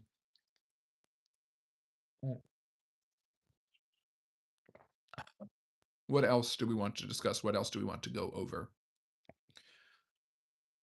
Um, I don't know how Hassan Piker does this for 6 hours a day. I really don't. I mean, I sometimes go long in my lives, but to be able to just talk about things for 6 hours is really hard. What's your favorite war? I like the Napoleonic Wars. I like learning about them. What social things would it get into? There's a lot of people in the traditional conservative right wing circles who want everything to be like it's the 1800s again, and that's just not going to happen anymore. That I find it extremely impractical. I don't like things that are I like things that are detailed, but I understand why undetailed things exist. So I have my own personal preference for art. I want my art to look like something. I want to be able to know what it looks like, but I can see the beauty and the attempt at beauty by abstract art. How did the Ottomans annex all the Mamluks? One dynasty is on the collapse, and another empire is on the rise, and the timing is perfect for Osman and his people. But the Mamluks were the ones who had controlled the Middle East for a couple of centuries, and it was what allowed the Ottomans to push them out.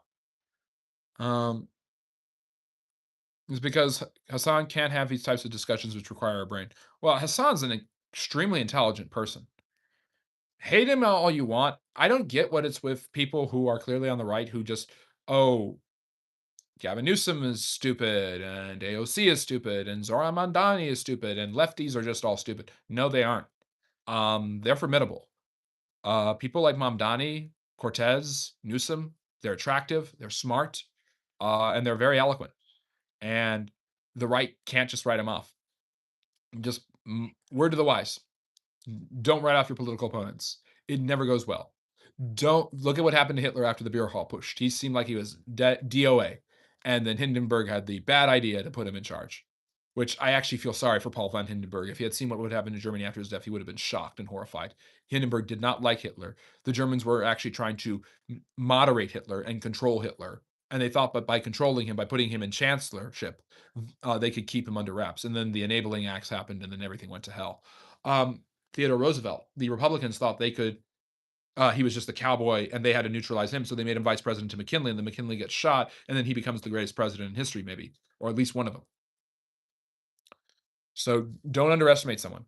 And yes, the Democrats and the liberals have been underestimating Trump for a long time. And look at how far that's gotten them. Reagan was highly underestimated, so, as was Thatcher. And if you underestimate any of these people who have charisma, who have charm, who have an appeal, who have an ability to speak to certain people, you not only insult them, you insult those people, and you will pay for that.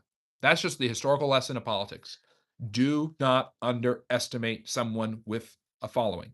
Don't underestimate Theodore Roosevelt. Don't underestimate Gavin Newsom. Don't underestimate Trump. Don't underestimate any of these people. It works both ways. Both sides do it all the time. The Republicans are in power now and they feel like everything's going well for them. So, of course, they're going to underestimate their potential foes in the future. But 2029 could happen and Gavin Newsom could be president. He's good looking. He's smart. He's got the Kennedy thing going on for him. He could easily be elected president. He's smart. He's clever enough to get there. And you're not just going to stop him by saying, "Oh yeah, California bad," because for a lot of people, California is a great place to live.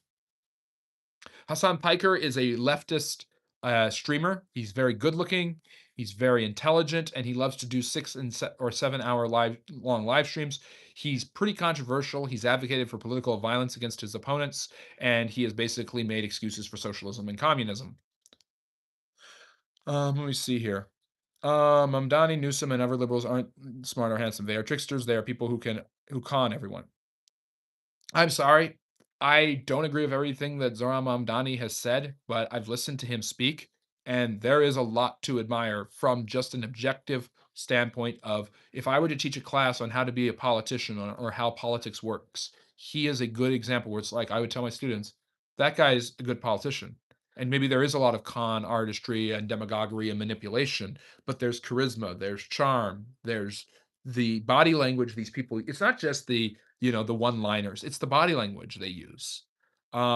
It's the way I mean, Trump mogs everybody. He loves to mog.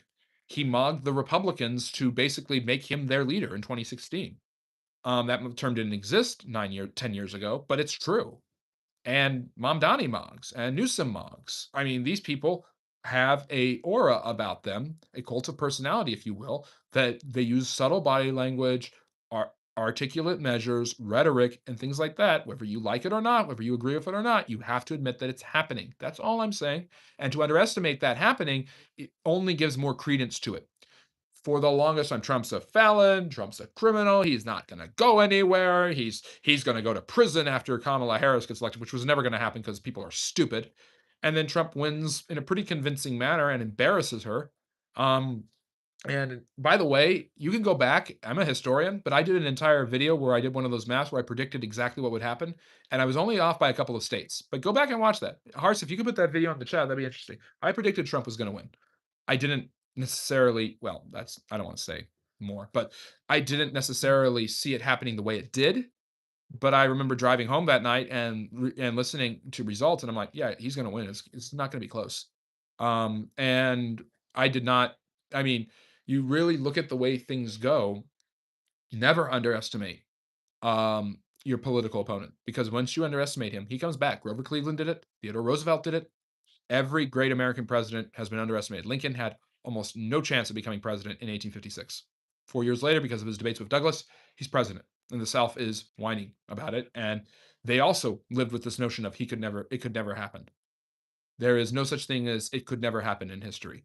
There is only it can happen and it might happen. And if you don't like it, you need to be careful and thoughtful about it.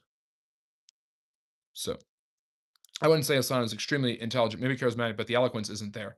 Yeah, he's rude and he's, brash, but the right doesn't get to complain about rude and brash anymore. I'm sorry. Opportunism is in working with the capitalist parties, aka class collaboration. Sure.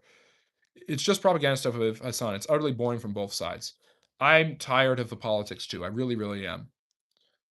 But I'm saying that people on the right should not underestimate the left, and people on the left should not underestimate the right. Um, Hassan Piker has zero qualities that are good. I don't know. He can do a 6-hour live stream, and when I get there, I'll have to, probably I'll be at a point where I'm able to do this full time, and I'll have enough of a platform where I can actually talk to him one on one. He's even lied to his supporters about winning the war. Which, are we talking about Trump again? Trump is starting to lose voters, though he said he could win against Iran, but the war still continues. He said he would bring peace to Ukraine, but still continues. Yes, yes. You're ignoring all the other wars that he ended, but I guess that doesn't matter to you. I mean, again, reality is hard for people sometimes, because the last 10 years of American politics has been, what do you think of Donald Trump? And I have been able to avoid that by basically saying, no, I'm not going to answer that question. I'm going to look at every single thing that happens, and I'm going to say, what do I think of this event? What do I think of Maduro being arrested, kidnapped, whatever term you want? What do I think of indicting Raul Castro? What do I think of the Iran war? What do I think of tariffs? Not what do I think of Orange Man. Orange Man is just that, a man. And I have seen there are many Orange Mans in history. And to say he is Hitler is stupid exaggeration. And to say he is Jesus is blasphemous and stupid exaggeration. And maybe I can do that because I don't have to hitch myself to a political ideology to do this. I don't have to live my life as a political animal. Man is a political animal, as Aristotle said. But I'm a historian. I get to just watch politics happen and analyze it from a historical perspective. And by the way, for all of you, Trump is the worst thing. We've never had this happen before in our country. Moron. Him and Andrew Jackson. I'm sorry, but there's been plenty of presidents who have acted a lot like Trump. In fact, acted worse than Trump. There's no reason, there's no question as to why Trump has a painting of Andrew Jackson in the Oval Office. He has Reagan and Andrew Jackson. He is a conservative Republican, so of course he has Reagan up there, and he is a populist demagogue with a cult of personality and a following nobody can quite understand, and that's Andrew Jackson. And Trump might very well be on the road to being Andrew Jackson 2.0. And that's actually a high ceiling for Trump because, in my opinion, Jackson was a good president for his time period. If we put Andrew Jackson in any other time period in American history, he would have been a bad president. There are presidents who can be great presidents whenever. Lincoln would have been the best president whenever he was president. No doubt about it. Washington, same thing. Kennedy would have been great at any time. But presidents like Andrew Jackson are good in their time period, but you can't just stick them into another context because of their personality and their beliefs. Who knows if Trump can resurrect that? And then in 50 years, when I'm old, I'll be saying, yeah, Trump might have been a good president in his time period, but that doesn't necessarily mean he'd be a good president right now. Let me see here. Demagoguery and manipulation is a big part of being a politician, and it always has been. The Greek civilization created a navy in order to survive. Themistocles lied to the Athenians in order to build a navy that stopped the Persians. That the Greek civilization was saved by a lie. Politicians are going to demagogue. Um, yeah. Anyways, what about Azam Gold take on politics? I don't even know who that is. Sorry. I'm gonna get back to the history. Nice little rant. When I got a 2-hour stream, I might as well do that. And all I said was Hassan Piker does this, and everybody lost their minds because apparently Hassan Piker bad. And maybe some things he says are bad, but that doesn't mean him bad. Um, do you think Mamdani is characteristic? Yes, I do. Yes, I've heard him speak. I don't necessarily agree with everything that he says, and I don't disagree with everything that he says, but there is an appeal there. And right wingers writing him off are stupid. And left wingers writing off Trump were stupid too. Which wars did Trump end again? The Cambodian Thailand war. He brought an end to the Gaza. He brought a ceasefire in Gaza. Um, let's see what else. India, Pakistan, the Congolese war, the Armenian Azerbaijan war. These are actual things that Trump did have a part in playing an into, or mediated, or worked with negotiations and peace talks. There are several wars that Trump has actually ended. I'm not saying that makes me a fan of him. I'm not saying that makes him great. I'm just saying that it happened. Like a president like Theodore Roosevelt, you have so much going on, you don't get credit for everything that you do, whether it was good or bad. Theodore Roosevelt ended a war and won a Nobel Peace Prize.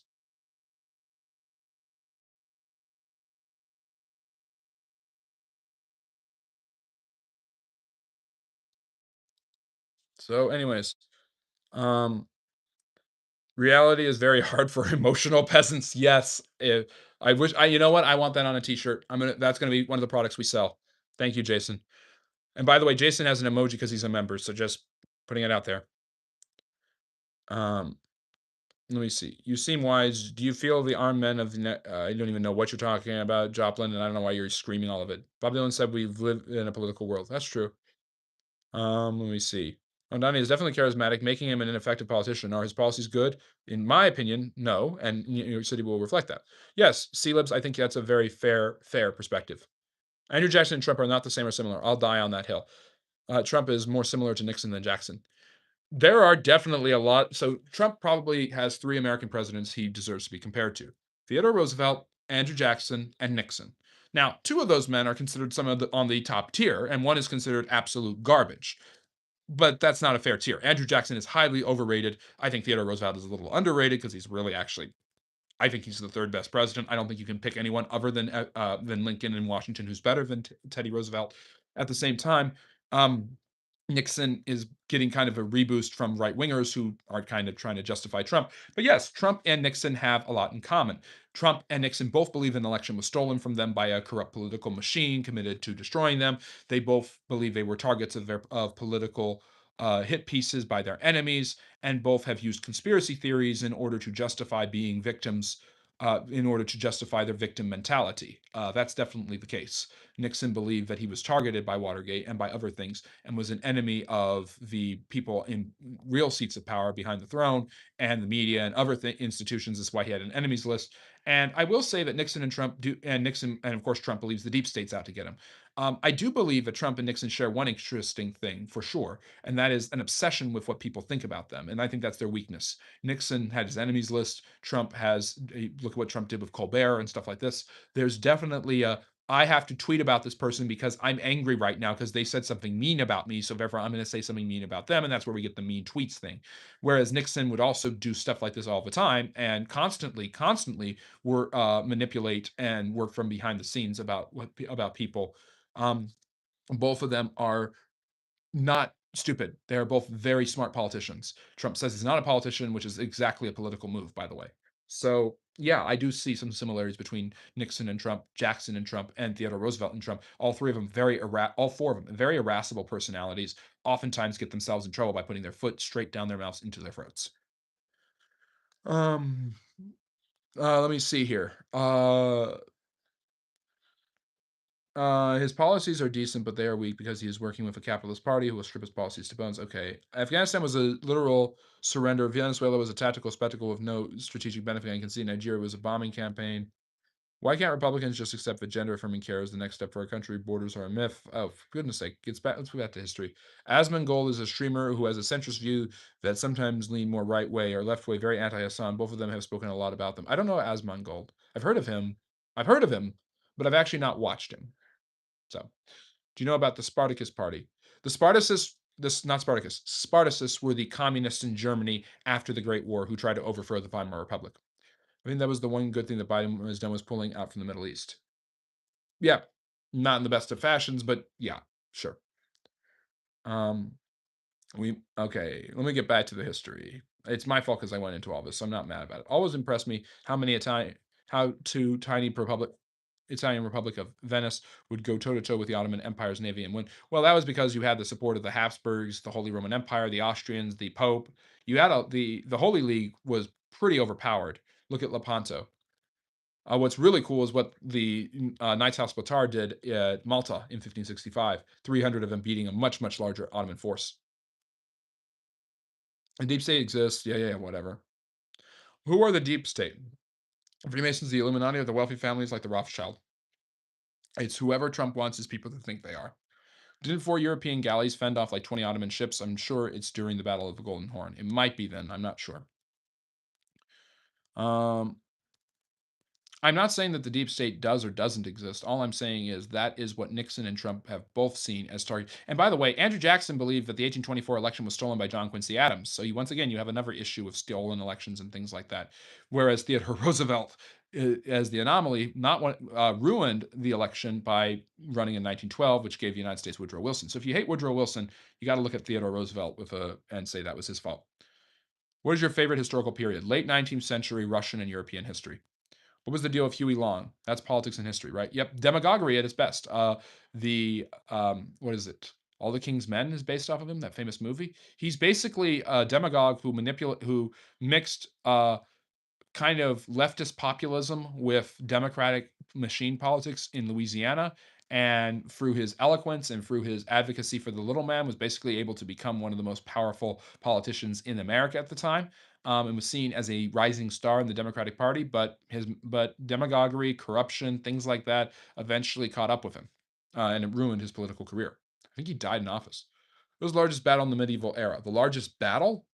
Agincourt, I don't know actually. That's a good question. It would have to be one of the battles in the Crusades. But I'm trying to think. I always think this is my fault. When I think European, medieval, I think European. But it'd have to be either something with the Mongols or something with the Muslims. I don't know. How did the concept of Moscow as the third Rome shape Russia's political and religious authority after the fall of Byzantium? Great question. After the Byzantine Empire falls in 1453 and the Eastern Roman Empire is dead, the Russian rulers start referring to themselves more and more as Tsar, which is an old Slavic term for Caesar. And by 1547, Ivan the Terrible has firmly established himself as the leader not of Muscovy, but as the Tsar of Russia. And Muscovy is the old medieval term that the Russians used for their society because Moscow became the most powerful city at the time. Once they were able to get rid of the yoke of the Ottoman Empire, which had been kind of overseeing and oppressing them for a long, long time, they were able to eventually develop an empire that was huge in land, not in resources, technological growth, or political freedom, but was expansive enough to have enough manpower to sustain it, and to sustain further military excursions. So by being expansionist, by being orthodox and following Orthodox Christianity, which tied them to Byzantium, by Ivan the Great, who is the grandfather of Ivan the Terrible, who made Russia the Tsardom. The first man to use Tsar, the title, was Ivan the Great, who married the niece of the last Byzantine emperor. They kind of legitimized themselves in the terms of being the next Rome. Well, they're going to finish what the Byzantines started, and of course, the best way to do this is by getting revenge. And the largest enemy in Russia's imperial history were the Ottomans. So the Russians continually tried to tie themselves back to the Romans through very, very spurious claims. But it is interesting that their major rival was the Ottoman Turks, who had destroyed the last Roman Empire. Um, do not and they follow the same religious patterns of the Roman Empire, and they supposedly use the same language, and they have the same autocracy. But the Russians were very, very distant from the Romans in so many ways. Um, do not the Cuban Communist Party eradicated illiteracy from Cuba? Eradicate the illiteracy? The literacy? You mean illiteracy? Yes, they did the same thing in Soviet Union. It doesn't mean that the ability to read did anything good for the people necessarily, but yes, basically provincial people were given universal education. Surely it's necropolis. It's Necropolis Bob. I'm sure about the numbers, but wasn't it like the 40,000 men? It might be that one, the Necropolis.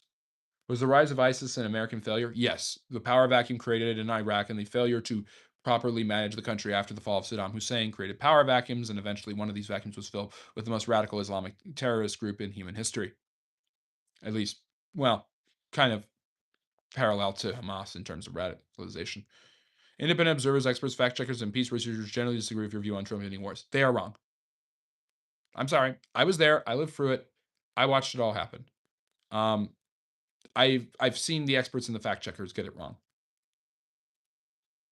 And I've seen people from the governments of those countries generally give deference to the American president. So I'll kind of go with them. I'm not saying that means Trump is right about everything or he's great or anything like this. I'm saying that those are things that he did. India and Pakistan might be the only one where that he might not have had anything to do with. But there are a lot of personal. But you actually, if you look at what happens between Thailand and Cambodia, with the Congolese, with Azerbaijan and Armenia, and the Gaza ceasefire, Trump did have his hand in those cookie jars. Tours would be another one. Poitiers 732. I don't think the populations were big enough for that then, though. Let me see here. Um, you forgot to mention that all to be the ISIS fighters were housed in the same jail. Are you talking about what are you even talking about? Yeah, I don't know what you mean. Are you talking about Guantanamo Bay? I don't even know what you're talking about, Unstoppable Tiger. We've got about 20 more minutes here for a 2-hour Q&A special, and that'll be mainly because we are not going to be here tomorrow. But it's my pleasure to answer all the questions and to talk to you guys. Um, and yeah, what else do we want to discuss? What else do we want to analyze? Whatever history do we want to get into? Double tap that screen and subscribe for more if you haven't already. Like Kevin always says, like the live, subscribe for more. Evening, Christopher. Good to see you here. Longtime friendly neighbor historian, Christopher. You can also become a member and get early access and stuff like that. As I get notified so you never miss any of the videos that drop. And you also have our live stream lecture on Sunday at 4. I'll be back in time for that. And well, I'll be back to do that. I don't know if I'll be in time. But you get to vote here exclusively on YouTube for the topic of that you'd like me to discuss. Last week was long because we had to do Memorial Day and then we had to talk about the rise of Rome. So hello, Credentials here too. Good to see you. I'm glad you paid your bills, Christopher. It's always good to have that off your chest. Iraqi fighters were in the same prison in Iraq and formed an organization on the inside. Oh, not surprised. Not surprised. Abu Bakr al-Baghdadi was at Guantanamo Bay, I believe. How exactly did the Anglo-Saxons invade, conquer the native Britons? Not dissimilar from the Vikings. They raided and pillaged, but they just never left. And there wasn't any infrastructure or military really left over from the Roman periods that could have helped the Britons deal with the onslaught. English history is full of invasions and conquests. First the Romans, then the Anglo-Saxons, then the Vikings, then the French, the Normans. You know, can we talk about Napoleon's retreat from Russia? Napoleon just kind of left Russia in disgust after they burned their own capital, and then guerrilla warfare tactics and a revitalized Russia, thanks to the winter, was able to basically destroy Napoleon's Grande Armée before it reached the Polish border, using the Russian winter to their advantage. It's kind of funny how the South loves black tea, but we all still make fun of British for loving tea. True. Why was Margaret Thatcher called the Iron Lady? Because people hated her? Oh wait, no. She is considered extraordinarily tough, strong-willed, and determined to get her way, for better or for worse. And that was her legacy, was being the woman to stand up to all the men and basically tell them this is how it's going to be. Which is part of her appeal in the Conservative Party, part of her appeal for the right, which is usually accused of being sexist. They can throw people like Margaret Thatcher up as an example of that not being the case, which is basically them saying, "This is my black friend." Um, yeah. So, anyways, Margaret Thatcher is a pretty impressive character in terms of tenacity, strength, and determination, but she was definitely limited and a victim of her time. Even if you like her, you have to admit that. I mean, she did not stand up to apartheid the way she should have. Um, I don't like putting sugar in tea. I make tea. I have a samovar. I make my own tea, and it's a lot of fun. I think the Russian winter is overrated. Everybody who suffered from it didn't prepare for it. That's true. But Napoleon didn't just invade it in October. He invaded in the summer. The Russians made him wait it out. It's anything you'd like, Credential. It's a Q&A. So you get to ask me anything you'd like about history or social studies. Ask a historian anything you want to about history and social studies. Yeah, the British has a history of subjecting people. Yeah, as so does everybody else. The British have just been really good at it, Brian. I drink my tea with no sugar too, but my family makes it with so much sugar. Fair. It's healthy for you. Tea can be so good for you. Put cumin, put ginger, put honey, put even brown sugar. There's so many good things you can put in tea that are very, very good for you. Turmeric. Please explain Sykes-Picot. Sykes-Picot was an agreement between the British and French in 1916 when they were helping the Arabs and Palestinians overthrow the Ottoman Empire to basically create mandates in the former Ottoman territories. This is the beginning of the basis of the European colonization in the Middle East after the Great War. Basically, the Europeans used the locals in that area, much like they had done, the Spanish had done with the Aztecs, which I was talking about earlier, to overthrow the Ottoman Empire, which was weakening and in a lot of trouble in the Great War, and then basically decided that they would administer the various different parts of the Middle East until they could find legitimate people to take it over. The Europeans believed, as they had in the 19th century, which they had used to justify their colonization of places like Australia, Asia, and of course, Africa, that the local peoples of these areas had not properly utilized the resources and technology in order to civilize themselves. They believed they were uncivilized. Since they believed they were uncivilized, they believed that self government wasn't an option for these people because they weren't used to it. Therefore, the European powers, through what they call paternalism, believed that they should be the ones to properly educate and guide these people to become civilized enough to rule on their own. So, yes, they had promised these people independence, but not yet. They weren't civilized enough to do it. So, they would administer these places as their mandates and eventually give them over to the people they deemed to be the best to rule them. The Hashemites bought a large section of Palestine from the British, and this became Transjordan, which became King Abdullah's regime in 1947, the Hashemite Kingdom of Jordan. The French took over Iraq and Syria, and Lebanon. The British took over, put huge influence into Iran, and in 1932 recognized Ibn Saud and his family as the rightful rulers of Saudi Arabia. And these often came with post-colonial ties, such as overdependence and reliance on oil, which would continue for decades to come. So Sykes-Picot is the beginning of that uh, European settlement of these areas and colonization of these areas. Mandates weren't colonies; they were areas that would eventually be turned over to the natives, but only when the European overlords determined that those people had reached the proper levels. It's extraordinarily racist and regressive, but it is extraordinary. But it was a way to promote self-government, civilization, and technological development by the local peoples, as they would prove themselves worthy to gain control of land that they thought was their own, anyways. The mandate in Palestine obviously ended in 1948 with Israel becoming a nation and the Palestinians refusing to recognize this. The Arab-Israeli War broke out, and that's how that controversy started. And the Israelis displaced huge numbers of Palestinians from different areas who basically became refugees living in that land. While also different areas of Palestine were swallowed up by different Middle Eastern countries opposed to Israel's existence. And then after that, the British did the same thing in Pakistan and India, by the way. You also have their influence in Iran, eventually leading to the overthrow of Mohammad Mossadegh at their behest in 1953 when the US government and the CIA overthrew him because they were worried he was a socialist in the midst of the Cold War. So there you go. Long answer to a short but great question. And the reason I went into so much detail is because Tanya is a member and deserves that. So the guy in the background is a very young Theodore Roosevelt. The Russian winter saved them from Napoleon and the Wehrmacht. Yep, kind of true. Do you think Julius Caesar is slightly overrated? As a general, a little bit. As a leader, no. As a man of influence and power, absolutely not. One of the most important people in history. Can't have the world the way it is without Julius Caesar.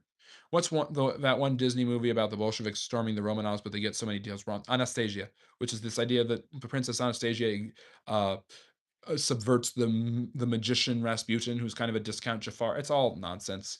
Anastasia was killed along with all the Romanovs, who trusted Rasputin until the end. And Tanya, thank you for the super chat. So yeah, if you want me to go in detail on a topic, give a super chat or be a member. It's that simple. And the citizens suffered greatly in Leningrad when they were seized, especially in the wintertime. Cannibalism was common. Caesar can't be overrated, surely. On the battlefield, just a tiny sliver. Remember, a lot of what we know about Caesar's efforts on the battlefield are from Caesar himself, such as the siege of Alesia, which is an amazing accomplishment. But he wasn't the great conqueror that Alexander was. He's a great general, but not what Alexander and Napoleon were. We must bring Christianity to the barbarous hordes to save their souls. That's definitely the justification for paternalism. Although Christianity wasn't so much a part of it, Darwinism and social Darwinism were part of it. These best civilizations have been the ones who had conquered. Therefore, the other civilizations had to catch up to them, which is why the British and the French and the other Europeans heavily civilized and brought large amounts of technology and infrastructural development to Africa and Asia. Um, so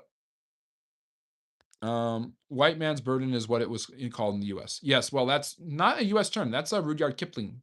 It is the white man's burden. He is obligated to dispense his knowledge and his civilization to the inferior red devils. Literally what they thought about the Native Americans. This is why they put them in government run schools that were just basically torture fests and indoctrination chambers. Yes, the Americans did this. It's really, really awful. Theodore Roosevelt was a fan of this. He said, I don't believe the only good Indian is a dead Indian, but I'm pretty close to that. How did Portugal remain a sovereign nation when it was very weak compared to its neighbor? It wasn't ever very weak compared to its neighbor. Portugal built a large mercantile empire before Spain even built its colonial land empire, and Portugal had tons of territories and colonies in Africa, India, and China before the British or the French ever got there. Portugal was pretty overpowered and pretty successful. And of course, they also had Brazil. Go watch my Latin American live stream lecture from a couple of weeks ago where I talk about the decolonization of Latin America from the Spanish and Portuguese to realize how powerful Portugal actually was. And they were doing it before anyone else was. They were trading for slaves in Africa before anyone else was. They had allies and were trading and spreading their culture in Japan before anyone else was. Will this be on the exam? Sure. Was I should do a trivia night sometime with you guys. That'd be fun. Was British soldiers in India well acquainted with armored warfare as in the rest of the British Army? They were pretty whatever the British military had, their colonies also had, as well as it fit with the terrain and the environments in which they fought. And oftentimes they fought in Europe. Free Ukraine, free Palestine, free Tibet. Why does modernism treat our borders as static and changeable when history always says they are anything but? Is the goal to have all borders stabilized? Um, there is this idea, a modern version since Westphalia and the end of the 30 Years' War, of the nation state being able to define and properly understand its borders as long as they can maintain them militarily and politically. So it's a really a European um, overstretch that has been applied to all of Europe's colonies, which means America, the Angloid world, Australia, but also to areas that were colonized by the Europeans. The Africans did not have the border lands that the Europeans created for them, which were totally made without regard to ethnic, cultural, or tribal histories, which caused a lot of problems when these areas were eventually decolonized. Look at the Tutsis and the Houthis. Caesar was a better statesman than Alexander, probably. I heard the Indian Army during World War II was the largest volunteer force in history. Yep, and they weren't conscripts. They couldn't fight the Nazis, but could give the Japanese a good bite. Well, they fought a lot in Burma and later in China. Um, Like Indian armor wouldn't stand a chance against Panzer divisions. That's true, but I mean, no armor would stand against a Panzer division. That wasn't the point.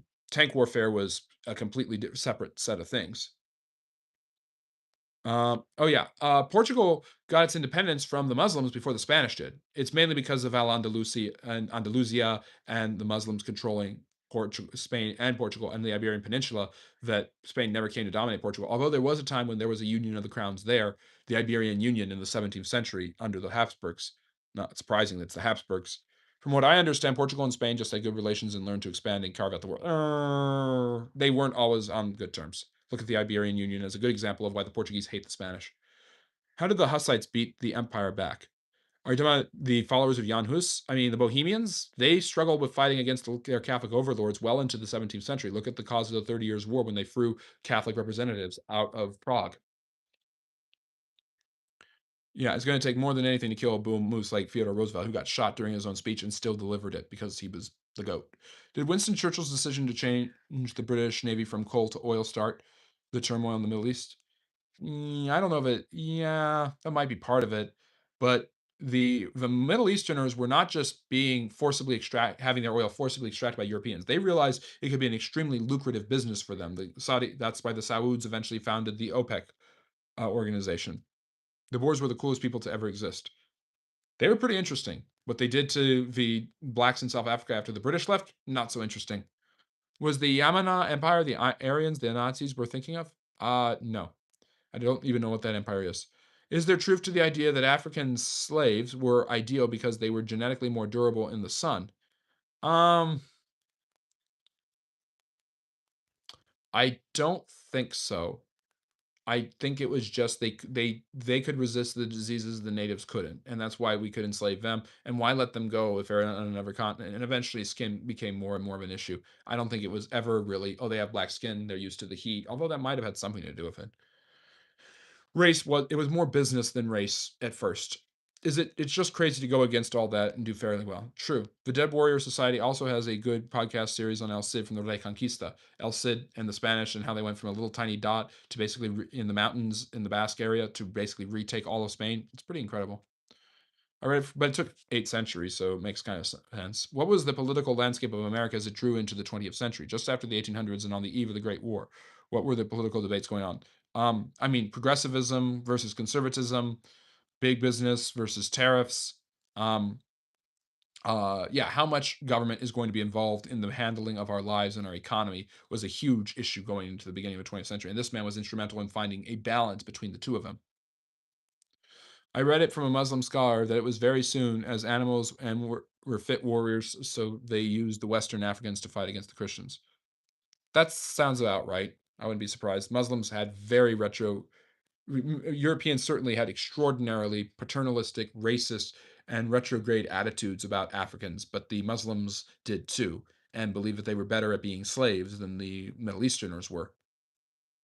And again, we can't talk about any of this, like I said earlier, because only slavery only matters when white people do it. Doesn't matter that when Martin Luther King was marching, slaves were still being sold in Mecca, the holiest site in Islam. You don't care about this, as Tucker Carlson say, because people have lied to you. And I mean, it's obvious they've lied to you. I mean, if you like just learn the history, it's so obvious.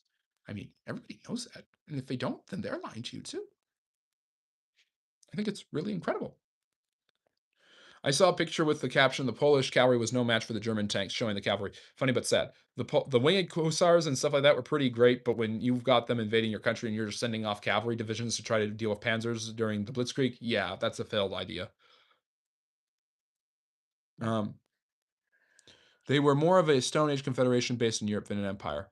Interesting. I have to learn about them, but I'm sure. But I'm sure. Oh yeah, I think I've heard about them. The Germans, of course, would do anything to build them up into a great Aryan empire from before the Romans. Yeah, they're teaching. They're tearing down any statues of Al Cid in Canada now because he was a patriarchal crusader in Canada. Why do they have statues of Al Cid in Canada? In Andalusia, in Catalonia, in Leon, that makes sense. In Madrid, but why do they or Barcelona? But why do they have statues of Al Cid in Canada? What does Al Cid have to do with the history of Canada? Yes, he was a great general and warrior who helped the Spanish reclaim their land from the Muslims. Um, but I don't know what he has to do with Canada. I don't know why there are statues of Al Cid in Canada. Um, Slavery never required justification. It was abolition that did. That's a great line, Greg. It was abolitionism is the norm. Is the nouveau idea, not slavery. Slavery is the norm. So they are tearing down any statues of Al Cid in Canada now because he was. I mean, I understand it. Al Cid would have had very, very awful ideas. Any great historical hero from even in the last century beyond back is going to have really, really repressive ideas that you might really hate and find distasteful if you could hear them. But in 60 years, some of my ideas will be hateful and distasteful.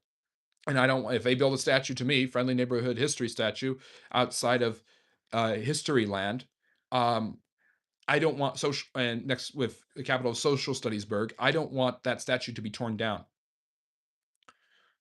Gaddafi hated sub-Saharan Africans. He was also right that if Europe deposed him, Europe would turn black. Well, you create power vacuums, you create refugee crises, then you complain about the refugees. Gaddafi wasn't stupid. Evil, yes. Stupid, no. In fact, most evil people are not stupid. Sad that a lot of good and moral people are the ones who are stupid. The Muslim slave trade was arguably worse than the Western slave trade. It required, well, transatlantic slave trade, Middle Passage, really horrifically brutal. There's no doubt about it. But when you look at what black Africans went through traveling over the Sahara Desert to get to Arabia, it's just as bad. And many of them, hundreds of thousands, died. And again, it's not that I want to just say that makes Middle Easterners bad or the Africans that sold them bad. I'm just saying, why do you know so much? Maybe again, you are a Westerner and you have learned in Western education circles, but why do you know so much about the Middle Passage, but nothing about that? Nothing about what the Ottomans did, nothing about the Barbary pirates. Um, it's not that I'm, trying to force conservative narratives where we just ignore how bad American slavery was because it was really awful. But it was unique in the sense that every form of slavery is unique because it's in a unique civilization and time period. Every form, and of course, when you have ships bringing people from thousands of miles away across the ocean, of course it's going to be unique. There's a lot of uniqueness there. There's nothing wrong with that being unique. And I mean, other than the fact that slavery is brutal and evil, and the mistreatment of people as goods, especially on racial grounds, is absolutely despicable. But at the same time, I'm not trying to excuse what white people did. I'm just saying, why is it only white? Why do we only focus on what white people did? Why don't we focus on the huge amounts of slaves brought to the Middle East into the 20th century? That should make people like Malcolm X a little upset. That should be worth. What about instead of a 1690 project, why don't we have a 1962 project? Because that's the year Mecca ended slavery. Why is there a theory that America as an entire country was built on the premise and backs of slaves, but not that the Middle Eastern world and that the Islamic world was built on the same thing? When it had been going on far longer before the Europeans even showed up and went on far longer after the Europeans stopped enslaving them. The United States for 30 years imported slaves from Africa ever since the Declaration of Independence. And it took them about 100 years to end slavery. Slavery was an evil institution, and America has paid greatly for it and should. But it's not just America, and it never has been just America. Thank you for coming to my TED Talk. And it's not about right wing, left wing. It's not about politics. It's not about woke. It's about simple proportionality and people who are manipulative and evil not caring about it. Because people who talk about slavery and American slavery know how bad slavery was in Africa and the Middle East, but they don't talk about it. That's extremely disingenuous. I mean, where's the people's history of the United States? Howard Zinn's great book. Where is the people's history of Saudi Arabia or China? It is a very Western, is also, and this is something I should write about in a Substack, and I've mentioned before, it's also very Western to self-critique. I don't know many Indian people who are high-ranking academics in Indian universities talking about how evil sati was, where women were thrown on the pyres with their dead Hindu husbands, and the British are the ones that stopped it. Because the Indian Brahmins, all outraged because they weren't able to burn women alive anymore, went to the British colonels and said, "You can't do this. This is our culture. We burn the women because they're property." And the British said, we have a culture too, and our culture says murder. We kill murderers. So stop doing this, or we're going to kill you. And they stopped doing it. I mean, that's a W moment for the British Empire and an L moment for Indian civilization. But I don't know any Indian professors in universities in Delhi or Kolkata who are talking about how horrible they were to their women. Where are the gender studies professors there? It's a thoroughly Western concept to self-critique, to hate your own civilization for its evils. And I don't think that I should hate my own civilization for its evils. I think I should learn from those evils and understand that they were awful. They were brutal. If you think that I'm just whitewashing history, listen to what I said 20 minutes ago about Native Americans and how they were treated. This man did great things. This man was a horrible racist. I'm sorry. I have to live in a world where both of those things are true. Didn't the Muslims commonly castrate them? I mean, if they worked in the harems, then yeah. And they castrated white Europeans. But we don't care about that because it's not happening. It's not white people doing it to other people. If Romulus Augustulus was technically a usurper, does that mean Rome never actually fell in 476 and every textbook on Earth has been citing the wrong date? I understand that argument, but you have to understand that he was kind of put in that position by Stilicho and was kind of forced into the position, and there really wasn't anyone, and usurpers were just the common trend for the Western Roman Empire at that point. Um, I'm glad you loved my videos. Please check out more of them. It was material interest of the states to participate in slavery, so it would make sense why it would be normalized. Yes, slavery was lucrative. I think it's strange how a lot of historians say we got these influential things from the Arabs, but they say nothing about how the Arabs influenced European plantation designs over 2 centuries. Yes, these same people will barely admit that it was white people who invented things like the electric light bulb, the television, and the car, but will constantly talk about how white people invented racial chattel slavery, which isn't true, by the way, but whatever. Even if it were true, why do you focus on one and not the other? But you will constantly talk about the Islamic Golden Age, which you should, but you won't talk about what the Arabs did to the people they enslaved. I just don't get it. I just really don't get it. Well, I do get it. People are evil, manipulative, and political because it's all politics. It's not about history. Does based mean good or bad? Now that's a great question because based for the longest time was if somebody was based, they were cool and they were edgy and they were saying something that was unpopular but needed to be said. And I've been called based many times for some of my historical takes. Because again, my historical takes aren't right wing or left wing; they're truth wing. I'm just telling the truth. It's my job. I'm a historian. I tell the truth. So am I based on certain things? I think people on the right, because it's a right wing term, would say, "Yeah, I'm based." And then when I tell them, "Yeah," and look at what the United States, no, you're not based anymore.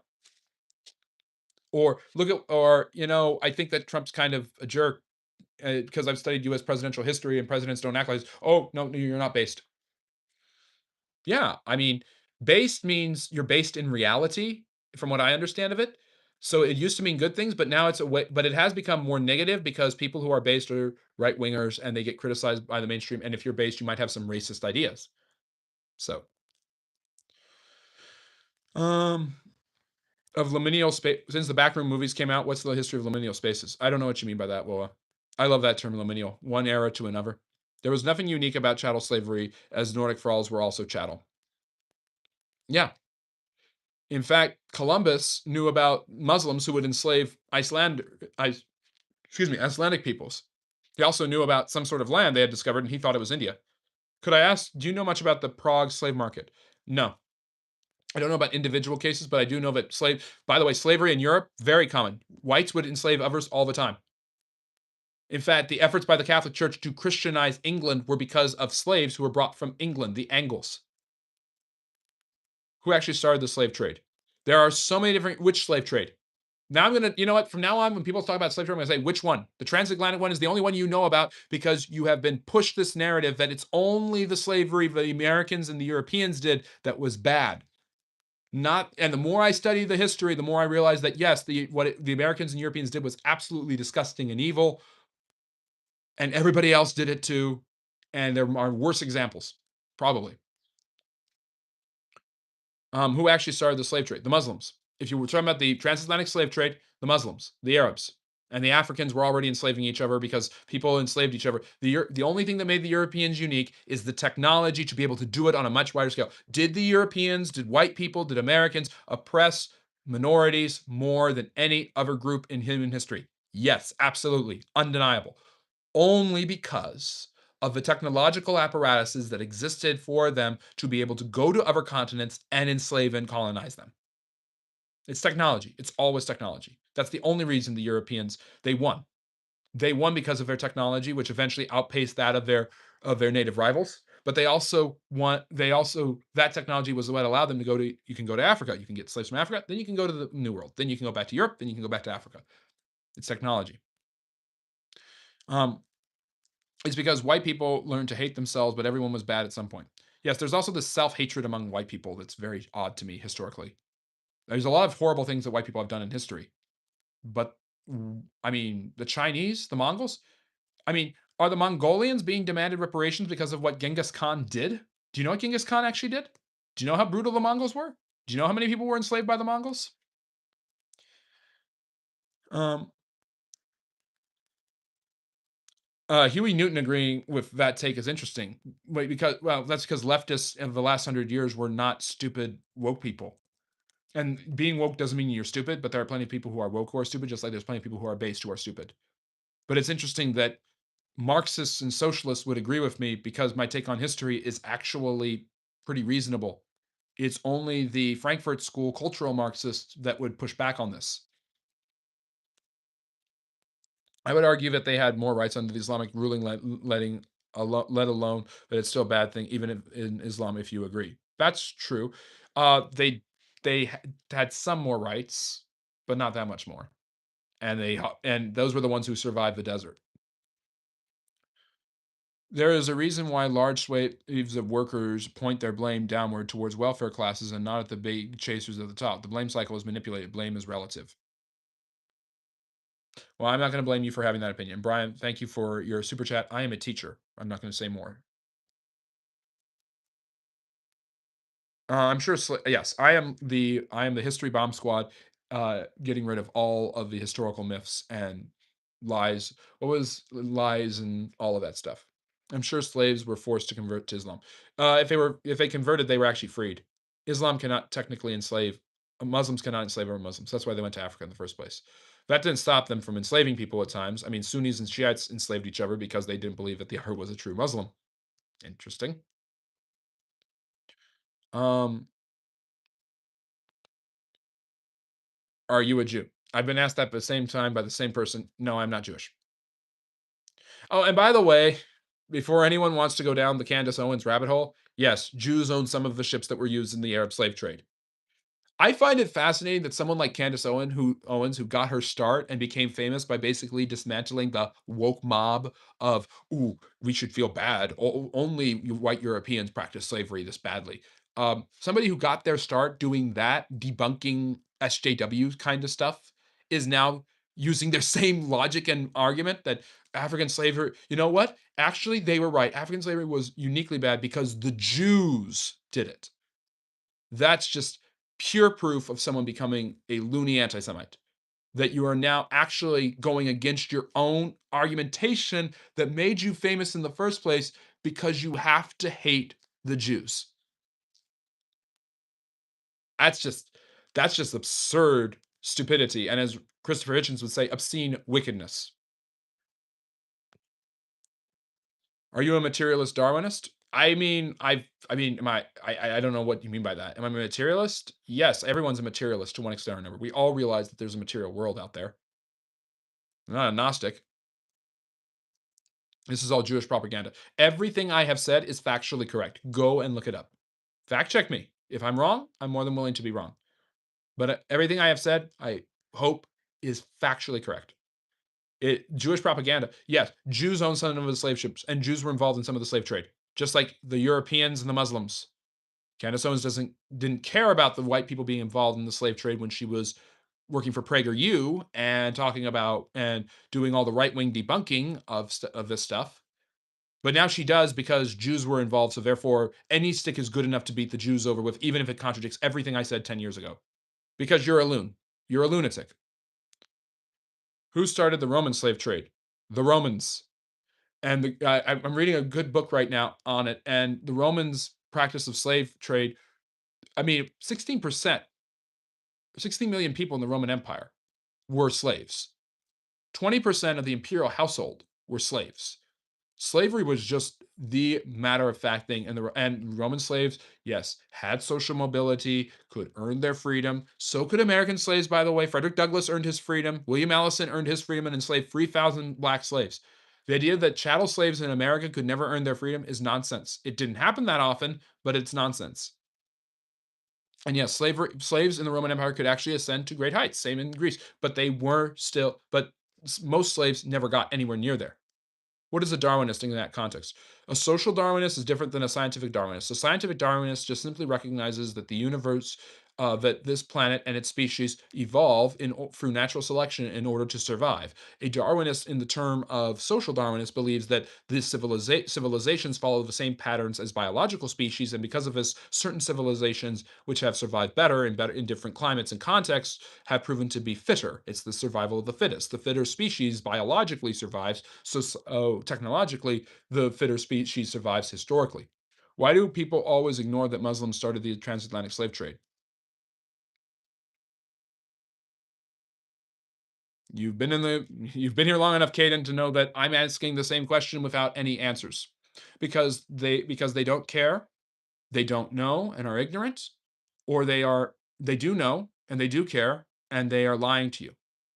Or they're at least not telling you the other half of the story because they want you to believe a particular narrative, and that particular narrative is white people are evil, are uniquely evil. There are tons of evil people in history. And some of them are Muslims, and some of them are white people, and some of them are Arabs, and some of them are blacks, and some of them are Asians. And it doesn't matter to me. I mean, evil matters to me, certainly. What matters to me is because of the technological abilities of the Europeans, they had a disproportionate impact of evil and good in human history, but they're the only ones we can talk about with that. That's not to say other civilizations were horrible. It's not to say that Europeans were always good.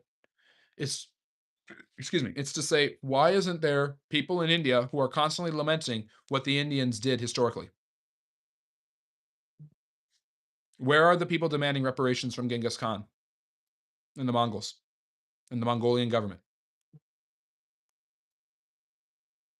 I'm going to catch up to the chat and then wrap up. We are over 2 hours. I went well over 2 hours. And SAR, thank you for the super chat. Wow. Uh, Mohammed, thank you for that. I don't know if 39.99 in SAR is a lot of money, but I appreciate what you're saying. Oh, $11. Appreciate it. Just to highlight, slaves had rights to the point where they had the chance of ruling a state that same size as half of Europe. They managed to do so through a war, but their rights helped. Why didn't you end the slave trade until 1962? I'm just wondering. For asking for a friend in the back, and why does nobody know about that? That Mecca didn't stop selling slaves in their markets next to the Kaaba until 1962, which is supposed to be abominable to Allah, but apparently isn't. And I'm sure I'm going to hear next, well, the Christian God allowed. I didn't say anything about Christianity. I'm asking a question about Islam. Yes, Muslim slaves had rights. Some of them got extraordinarily powerful in the Ottoman Empire. Some of the white slaves in the Ottoman Empire got extraordinarily powerful. That's true. Um, but most of the time, they had no power, very few, if any, rights, and were oftentimes oppressed and mistreated. And the cruelty and barbarism by which the Arabs mistreated their slaves is well documented. You are looking at a very cherry-picked handful of examples. You're also being disingenuous because you think that this is me cudgeling Islam. It's not. I know slavery is different in different contexts, and some slaves have more rights than others proportionally to different areas and different time periods. I'm just saying, how come very few in the West know about the Arab slave trade, but we all seem to know about the American slave trade? Isn't that fair? Yes, Muslim slaves had more rights in certain cases. That's not always the case, and the vast majority of them never got anywhere close to these very, very spurious uh, examples where a few of them actually attained some political and social power. There were freed slaves in America that attained some social and political power. But thank you for the super chat. I really appreciate it, and I'm highlighting it because you are absolutely correct. What you say is not untrue. I just don't like where you are, what you're implying. Is Slav the origin for the word slave? No, that's a That's a mistranslation. Slavs are not the origin for the word slave. Do you teach primary school or college? I'm not going to go into detail about that. Were Knights Hospitaller better than the Templar Order? Well, they lasted longer. People have been enslaving people for as long as there have been people to enslave. Yes, it's exploitation. And if you're a good Marxist, you would hate slavery. And you would hate racialized slavery too. But read what Marx actually thought about black people. There's an interesting thought. Were half the ancient laws Justinian claimed to be restoring actually just freshly forged documents his own bureaucrats invented? I think they were reinterpretations of the Roman law code, but the Justinian law code is pretty strong, and it lasted for a long, long time until Napoleon kind of upped the ante on that one. I don't know why people think you're Jewish. Your nose isn't even that big. Well, Not all Jews have big noses. People think that I'm Jewish for two reasons. One, I don't immediately condemn everything that the Israelis or the Jews have done in history. And two, I don't buy into the conspiracy theories about the Jews, so I must be one of them, which is what people who do not have critical thinking skills need to do in order to sleep at night. I am critical. I've been criticizing leftist narratives about history. I will criticize right wing narratives about history that say it's really just the Jews. Both sides are using nonsensical conspiracy theories to promote historical nonsense. The left is saying that white people are responsible for all the world's evils, and the right and far right wingers are saying it's not white people. In fact, white people are the disenfranchised ones, but that's because of the Jews. And I'm like, wow, you are. It's the Family Guy guys. You're just both awful. You really are. Those are just awful theories about history. It dehumanizes everybody. When you say the Native Americans, for instance, were pastoral, peace loving people who never had any problems and coexisted peacefully and in harmony with nature, you dehumanize them. Yes, you do. That isn't true. Give them their human due, which means conflict, war, enslavement, all of it existed here long before they ever saw a white person. The Europeans had nothing to do with that. The Europeans ran into them eating each other, literally, and stopped that practice, which I think is a W. Sorry, I just happen to think that cannibalism is bad and human sacrifice is bad. The Mesopotamians did it. Europeans did it. It's wicked no matter who does it. Obscene wickedness, to quote Christopher Hitchens. But I'll go one step further. Um, the right does the same thing. Well, really, you are being disaffected, but it's the white people being disaffected by the Jews. This has even less. They don't even have any historical examples. At least the woke people have historical examples. These people just cherry pick very small things and then say, this is a bad Jew. Jews are bad. They never mention Jesus Christ or Einstein, but who cares? And we've had more than enough of them on the channel spewing their nonsensical Nick Fuentes inspired ramblings. Was that over the whole cause of the Roman time or just at their height? Probably at the height during the uh, Pax Romana. Have you read about some of the crazy stuff the Salvation Army used to do, like penny sleep ins and their aggressive anti-labor stance at the time? I've heard about some of that. I wouldn't be surprised that a Christian group is against labor unions. Herbert Spencer was the champion of social Darwinism. Yep, he's the one who created the term survival of the fittest. What do you think about Universe 25? I don't know enough about it. You're asking me some good stuff I don't know about it. Um, Humanity is evil. Whites are just the best at it. No, no, that's not what I said, Greg. Whites are the best whites are the best. Shouldn't even start a sentence like that. Whites had superior technology, which allowed them to basically colonize and come into contact with different groups of people at different time periods, which led to good things, cultural exchange, trade, but also led to horrible things: exploitation, greed, enslavement, abuse of women, if you know what I mean, and other terrible things. And the Europeans did that more because they had the technology to do so. If a Chinese had had the technology, they would have done it. If a Japanese had had the technology, they would have done it. If the Arabs had had the technology, they would have done it. And there was actually a period of time where they clearly did. C-libs, I appreciate your Q's and A's. I don't join in as much as I should because you dispense quality information every time I do. Well, I'm glad that you're here. Is this your first time here, C-libs? I haven't seen you before, and I really appreciate the super chat. We're really glad that you're here, and we're happy to have you. 2 hours and 22 minutes. So my moderators are gone, but thank you, Mohammed, for the donation. I appreciate that. And what you've said isn't, I don't fully agree with the intention, but I agree with what you are saying. It is factually correct. Thank you for saying that. Why didn't the slaves pull themselves up by their bootstraps during the Roman Empire and better themselves? That would have meant they overthrew the social order and probably would have been killed. The Indians, why didn't black slaves do that? Why didn't Nat Turner's revolt work? The Indians sacrificing young children to the sun and rain gods is despicable. Yep. And the Europeans abusing their women and creating the Achaemenid system and giving them smallpox blankets, equally despicable. But but that's nuance. But nuance doesn't exist in the school of, well, the Europeans are the real savages. So ending cannibalism and human sacrifice is savage? Oh, no, not that. The other things they did. Well, yeah, that's pretty savage. But the natives aren't savage. Yeah, they are. Yeah, they are. Humans all have a capacity for savagery. What slaves had rights that give them ruling a state? Didn't the Portuguese do that with Felix de Souza? Yep, that's true. Um, yeah, there were. I don't know if the slaves had the power to exert political authority in some Islamic societies because those Islamic societies realized, just like any other civilization and society, that slaves were part of your civilization. They were an inevitability. Getting rid of slavery is the uniqueness. American slaves didn't have such rights. Excuse me. The progressive woke left uses the tactics to make white people more radical to continue the racial bias in programs like affirmative action. Well, that's just political jargon, I think. But I think my bigger problem is the disingenuousness regarding actually admitting for equal weights and measures. I think I want fairness in my history. Uh, and if I want fairness in my history, that means we have to be able to admit everybody. And that's painful for people to do because of their agendas. It's also painful for people to do because it means you have to learn something. 10 years ago, they would have canceled you for saying that. Well, no one's canceling me now. And hopefully you're liking and subscribing and telling all your friends and family. Because the truth of the matter is, if you don't agree with me, that's fine. But disprove me. Don't get me started about First Nation treaties.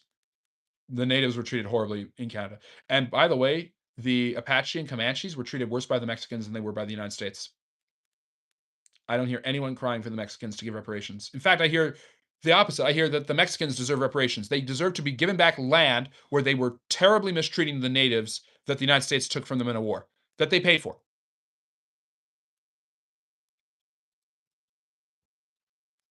The Jews told me that the left hates the Jews just as much. Yeah, Stalin would have executed many Jews if he had lived. Let me see. Putting people on pedestals is just as dehumanizing as the opposite. Yes, the natives were all savages that ate people. No, absurd nonsense. Evil, wicked racism. They were all peaceful, loving. What are they, 5? What is this, a kindergarten class? And by the way, if you've been in a kindergarten class, you know that children aren't perfect either. We all suffer from wickedness.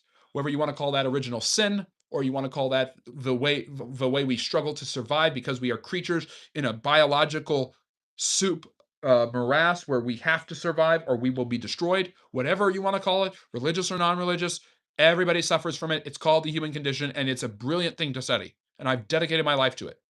And I hate when people manipulate it because they have a narrative.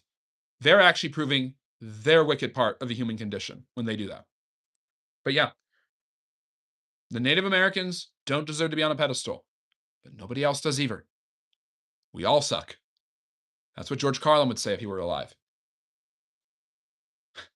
Common sense is not so common. Yep. When Italy was unified as a country, 1861, Camille de Cavar and Piedmont Sardinia kind of took over the whole country, and Garibaldi did not press his right to become a king and became a hero to the Italian people for doing so, and the Pope whined about it, but the Papal States were gone. You defend Jews but disrespect Christians. How have I disrespected anybody? I mean, I live in a Christian nation in a Christian society, and I know enough about history to not be stupid and say America is not a Christian nation because historically it is a Christian nation. It's a society that has been dominated by Christian philosophy and theology and culture. And there are good things to that and there are bad things to that. Um, I am not paid by APAC. I had the old joking profile that I was paid by APAC, but I'm not. APAC, if I was paid by APAC, I'd have much better quality everything. And I'd be talking about Jews, Jews, Jews, Jews, Jews. The only reason I talk about Jews is because of people like you. So maybe you're paid by APAC, you're controlled opposition trying to get me to talk about them. Nice try, APAC. Anyways, was Universe 25 in reference to the rat experiments? No, I don't even know what that was. Um, oh, I'm glad you're here. See, tremendous channel. Really appreciate that, Red. The rat experiment. I don't know what that is. I'll have to learn about it. Who is Spartacus? I'm Spartacus. Spartacus was a Roman slave who led a revolt that could have gotten him free of Italy, but then he decided to go back to Rome because he just wanted it just showed the weakness of the Roman government that he was actually able to get a lot of traction and basically lead the gladiator slave revolt to such lofty heights. It showed that the Republic was in a heavy period of decline. Can you wear your mustard shirt again with the red tie on Saturday or Sunday? Give me a super chat and I will. Mustard shirt. Red tie. Well, this red with this red tie? We do formal wear. I'm not gonna be here Saturday, so I'd have to wear it on Sunday, but mustard, like a yellow shirt? I don't really have a yellow dress shirt. Sorry, Stephen. You lost me. We had a spat about fascism? I don't remember that. Was it what did I say about fascism that was wrong? Does intent determine the level of savagery? No, results determine the level of savagery. Duh. I mean, I have an intention to cut this person's head off. I didn't cut the person's head off. That was not mean. I intended to just walk up and pat this person on the back. I cut their head off. I cut their head off. Yeah, I think one is more savage than the other. The local museum in Kampala in Kamloops, where I grew up, has a collection of almost 300 letters by Jesuit ministers that were wrote to the first document of natives in the area. It was it was no peaceful utopia. And yes, the Jesuits probably lied and misrepresented some of it. Obviously, there was a huge exaggeration of how savage they were by the European standards of the time, which were extraordinarily prejudicial. But yeah, it was no utopia. Some Aztec and Native American groups claim human sacrifice and cannibalism is the white man's lie despite all the evidence. That's stupid. I'm sorry, but that's just stupid. I understand why you wouldn't want that to be the case, but cannibal literally comes from Carib, and it was the natives themselves who documented it. If that wasn't the case, why did all the other natives rise up against the Aztecs and help Cortez, who turned on them immediately afterwards? Because people are wicked. Of this channel, what a museum would recommend to go view art of historical or historical items. Thanks. The Smithsonian. Just keep going back and back because there's so many different places at the Smithsonian. The Prado is definitely where I want to go. The Louvre. Beware of the children that will grow up to be adults. Okay, you mean all children? Almost. Remember, Texas seceded from Mexico to keep the institution of slavery and then did the same for the United States. That's partially true. The Mexicans were also trying to take away their weapons. That's not, the Mexicans weren't exactly keen on slavery, but did Russia mobilize 13 million men during Barbarossa, or was it shortly after? 20 million. Yeah, it was afterwards when they basically almost got destroyed. What reference did you catch, Roman? Um, don't break stone. The hamstring the Russian military development by purging its leadership. Yep, that's true. He actually had the purges took away a lot of important generals who probably would have helped him win, and he was an absolute coward, by the way. It was a while ago, but you said that nationalism is a big part of fascism, which is what I said, but the people conflate that to mean nationalism is fascism, which it isn't. Yeah, I would agree with you there. Can we what? No. I'm on a doing a live stream. If I were your student, would you give me an A? Uh, if you were my student, I wouldn't come to class. Yeah. The Comanches were excellent raiders that harassed Mexican villages. That's the reason, one reason Steve Austin was allowed to settle in Texas by the American government to create a buffer zone. Now that's interesting. I didn't know that. I'll have to look in and see if that's true. The Mexicans mistreated the natives even worse than the Americans did, both the Apache and the Comanches, who were extremely warlike. It's all true, by the way. Anyways, ignore me. Sure. Okay, I'll ignore you. In fact, the channel will ignore you for the next, let me see here. There you go. Have fun being ignored. We'll miss you and all your contributions to the channel, which are none, but whatever. For the movie, maybe it was a true part of history, but the I am Spartacus, as far as we know, is from the movie. Yeah, but that's like the most famous line in movie history, maybe. Okay, now you're gonna be unhidden, but we're going to put you in a little bit of a timeout. Go sit in the corner. And another super chat. Thank you. Thanks for the take and totally agree. It's possible you can talk about how Islam views Jesus for Christians, as I can't understand why many don't know how Muslims view Jesus. Okay, this is a religious super chat, and we haven't been very religious on the channel, although a lot of people love to talk about religion on this channel all the time, but I will honor that because I really appreciate your contribution to the channel. Um, Islam views Jesus as the Jewish Messiah, one of them, Isa. He is one of the most important prophets in Islam. He is a hero. He is the Messiah. He is virgin born. He performed miracles. He testified to the truth of Allah, and pointed forward towards Muhammad as the final prophet of Islam. But Jesus is not God. He is not the Son of God. He did not die on the cross for human sin. So that separates them from Christian beliefs on the atonement of Christianity or the divinity of Christ. And he certainly did not rise from the dead. Muslims believe that at the end of time, he will return to testify to the truth of Islam, which is interesting because that actually does corroborate with Christianity, and in many ways is closer to Christianity than Judaism, which believes that Jesus was a good teacher whose mother was a whore.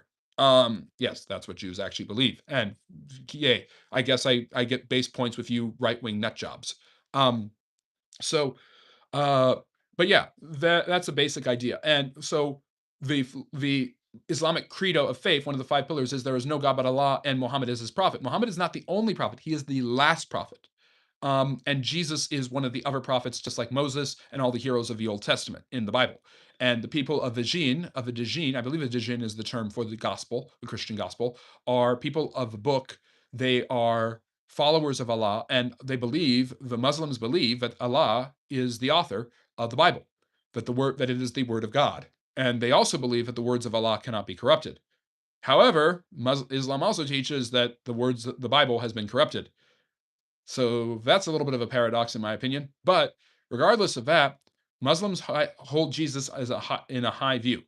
But because they don't believe in his divinity or his crucifixion or his atonement or his resurrection, they immediately sever themselves from Christians theologically. There you go. I hope that's a fair take about it. I'm not saying I'm a Christian or a Muslim. I mean, I have people who all the time are like, "You hate Muslims and you're an Islamophobe," because I critique certain things about Islamic history, and I immediately say, "Assalamu alaikum." I have nothing but respect for people who want to practice their faith as it makes them good and decent people. Religion is just another coat that the human condition wears. And good things can come out of it, and terrible things can come out of it. The Islamic Golden Age can come out of it, 9/11 can come out of it. How much money would someone have to give you to write every letter of every known lexicon on a single big sheet of paper? I don't know. How much money do you have? If I were your student, every history question would have an anti British undertone. Yes, and if I were your teacher, every project would be about the British. Yeah, it was after Kursk. It's a miracle the Red Army was a credible threat after the war, given their performance. The Russians are just good at mobilizing and throwing people into a war machine. Speaking of movies, thoughts on the new Odyssey movie? I've got some reservations about it. I mean, it looks like Christopher Nolan is not casting it well, but we'll see. I don't know. What topic is your class on right now? I don't know. Guess. It's a miracle. Let me see. Yeah, the Red Army relied on Lend Lease, but Soviet propaganda doesn't agree with the Soviet veterans' accounts, and Shukov's words don't correlate with the Soviet propaganda. You mean propaganda doesn't actually fit reality? Shocking. And by the way, the Americans use plenty of propaganda themselves. Wait, do they mean people like the jinn, like the spirits? No, no. I'm mispronouncing it. It's the Muslim term for the gospel, the Christian message. There's also, or the jinn might be the book, meaning the Hebrew and Bible in the New Testament. And actually, Muslims have been instructed throughout their history to treat Christians and Jews in their provinces and civilizations better than they would non-believer complete other religions because they are people of the book. That doesn't mean that they're equal to Muslims in many historical accounts. Second-class citizenry is definitely on the books, but that's no different. But it's better treatment in many cases for Christians and Jews, especially than medieval Christianity did towards Muslims and Jews. I'm still alive. Yeah, I'm. How am I still alive? 2.5 hours. I said 2 hours. We went way over. I haven't caught up to the chat, Hars. You should go back and watch. I think you would really like where I went with everything. You would especially. Yep. And to be fair, medieval, the Americans never got anything from the Soviets except spies. Look at the Rosenbergs. Um, I heard they were good at artillery. True. Are Native Americans completely erased? Most of them, unfortunately, the vast majority of them have died off. So you're not a teacher, you're a schmuck. I'm a teacher who knows how to handle people like you. Um, that is true. I read the people the book stuff. Yep. And by the way, Mohammed, did I do a good job? Who's in the background? Theodore Roosevelt, a very young Theodore Roosevelt, who used his boxing to actually become strong after being a sickly child. Injil and Jin, uh, who invented the guillotine? The French. Extremist move today. It has been. We had one hiccup earlier, but now it's been good. Arthur Ransom's Russia in 1919 was really good. I'll have to read it. Sean McKeegan is my favorite history of the Russian Revolution. That or Richard Pipes. Um, I need to read John Reed too, although I don't like him. Give me an A, Professor. Well, I'll give you an A for your participation today. You get an A for effort. Oh, spot on. Thanks. Maybe historically speaking, the preservation of holy books, Quran versus Bible, in terms of credibility of writers and corrupted versions. Thanks for the amazing job, actually. Well, yes, of course. And and I would not want to do anything but show respect and deference to um, one of the world's greatest religions and its history. So I did my best there, and I appreciate that I did a good job. And I appreciate again another wonderful super chat. But yeah, I mean, I would be very interested in hearing a Muslim explain how they get around that paradox. But they definitely do believe that the Bible has been mistranslated and corrupted through the centuries. Well, believing them, well, it's an interesting case to make. It's also a hard case to make when you consider that Uthman destroyed all the other copies of the Quran, and you have the issue of I cannot say as a Muslim that Muhammad wrote the Quran. He received the Quran from Allah, and then couldn't have possibly written it. And the fact that Muhammad was couldn't, and I agree historically, there's no way Muhammad wrote the Quran. But that makes it hard. But then I have to believe something even harder that he heard the recitation. But then again, this is our philosophical musings from somebody who's skeptical of some of the claims of Islam, but respects it greatly. I might very well be Muslim myself. This is not historical. Um, so why did British royal family survive and thrive, but the Roman Russian royals perished? Communism. My history is completely done now. I will get full marks in history thanks to you. Well, that's so sweet of you. Thank you, user. I'm glad you stayed on for so long. Um, yeah, I thought Injil was the Gospels, and the Jinn is the book, the entire book. Um, because Tsar Romanov was that the Russians would call him a Iraq. Watch my Russian history and Russian rulers series. I have 2 of those short series on YouTube. And check out all the content, short, long, and lifelong content available to you. What's some valid hate that Columbus gets and invalid hate that Columbus gets? Columbus gets invalid hate for being treated like he's the only European to ever do anything. He gets hate for being for thinking he's in India. I understand why he thought that. He just thought the world was smaller than it does. The valid hate is obviously the mistreatment of the natives. Um, anyways, that might be something else. All right. I caught up to the chat, and I hope you have. Yeah, Christians have the Injil. There you go. On the Gospels, the story of Jesus of Nazareth. All right, I'm going to wrap up there. Again, thank you, Sar, for the super chats. Thank you, everybody, for the super chats. Really helped the channel out. And please consider becoming a member if you haven't already. Please like the live on your way out. Double tap that screen. Subscribe to become a friendly neighborhood historian. If you want to become an official one and a member, it's totally up to you. Check out all the long, short, and lifelong content that we have available for over the last 2 years of all different types of history. And yes, it was a lot of fun. And 2 hours and 40 minutes, almost half of a Hassan Piker. But it will make up for not being here tomorrow, and 4 p.m. Eastern Sundays when we'll rejoin you. Usually where it's live Fridays and Saturdays, 6 and 3 p.m. Eastern for the Q&A, and then Sundays at 4 p.m. Eastern. But we will have our Q&A back to its regular schedule next weekend. And our live stream lecture will be Sunday at 4 p.m. Eastern. You can vote here exclusively on YouTube for the topic you would like to hear. Yes, the channel is growing and we love to see it. We started off very small today, but we grew into a very large crowd with a lot of people. And thank you for my members and all your support. Shout out to members like Tanya. BPD was a member. He's not a member anymore, but he will be again. And other members of the channel. We really appreciate all that you do for us. I do love sci-fi. Thank you. Hi, Eval. Sorry, we're at the end. Why do you not have tens of thousands of viewers? Tell everybody you know, like and subscribe. We'll get there. Was Karl Marx right? About what? There were certain things Marx was definitely right about. If you want to learn more about what Marx was right about, come to the live stream lecture on Sunday, and I can tell you some of the things I think Marx was right about. Even though I'm not a Marxist, there are things Marx was definitely right about. Does Harsh deserve reparations? Harsh deserves liking and subscribing. Like and subscribe to Harsh to avoid having to pay reparations. Um, and yeah, we also have yeah, the Q&As will be back to their normal Friday, Saturday schedule, 6 and 3 p.m. Easterns, respectively, next week. We won't be here tomorrow, but we will be here Sunday, and you can vote on YouTube for that topic. And I like our community. But yeah, subscribe to Arsonist's channel to avoid having to pay reparations. I just don't want to say goodbye, I guess. Have a great weekend, and thank you for choosing to spend part of it with the Friendly Neighborhood History channel. Go check out everything that's available to you, and use your knowledge to impress somebody at the bar, or meet the future love of your life, and tell them some historical knowledge that I brought to you, and then invite me to your wedding, and I'll dance there. Take care. Have a great night. And as always, love history. Bye bye now.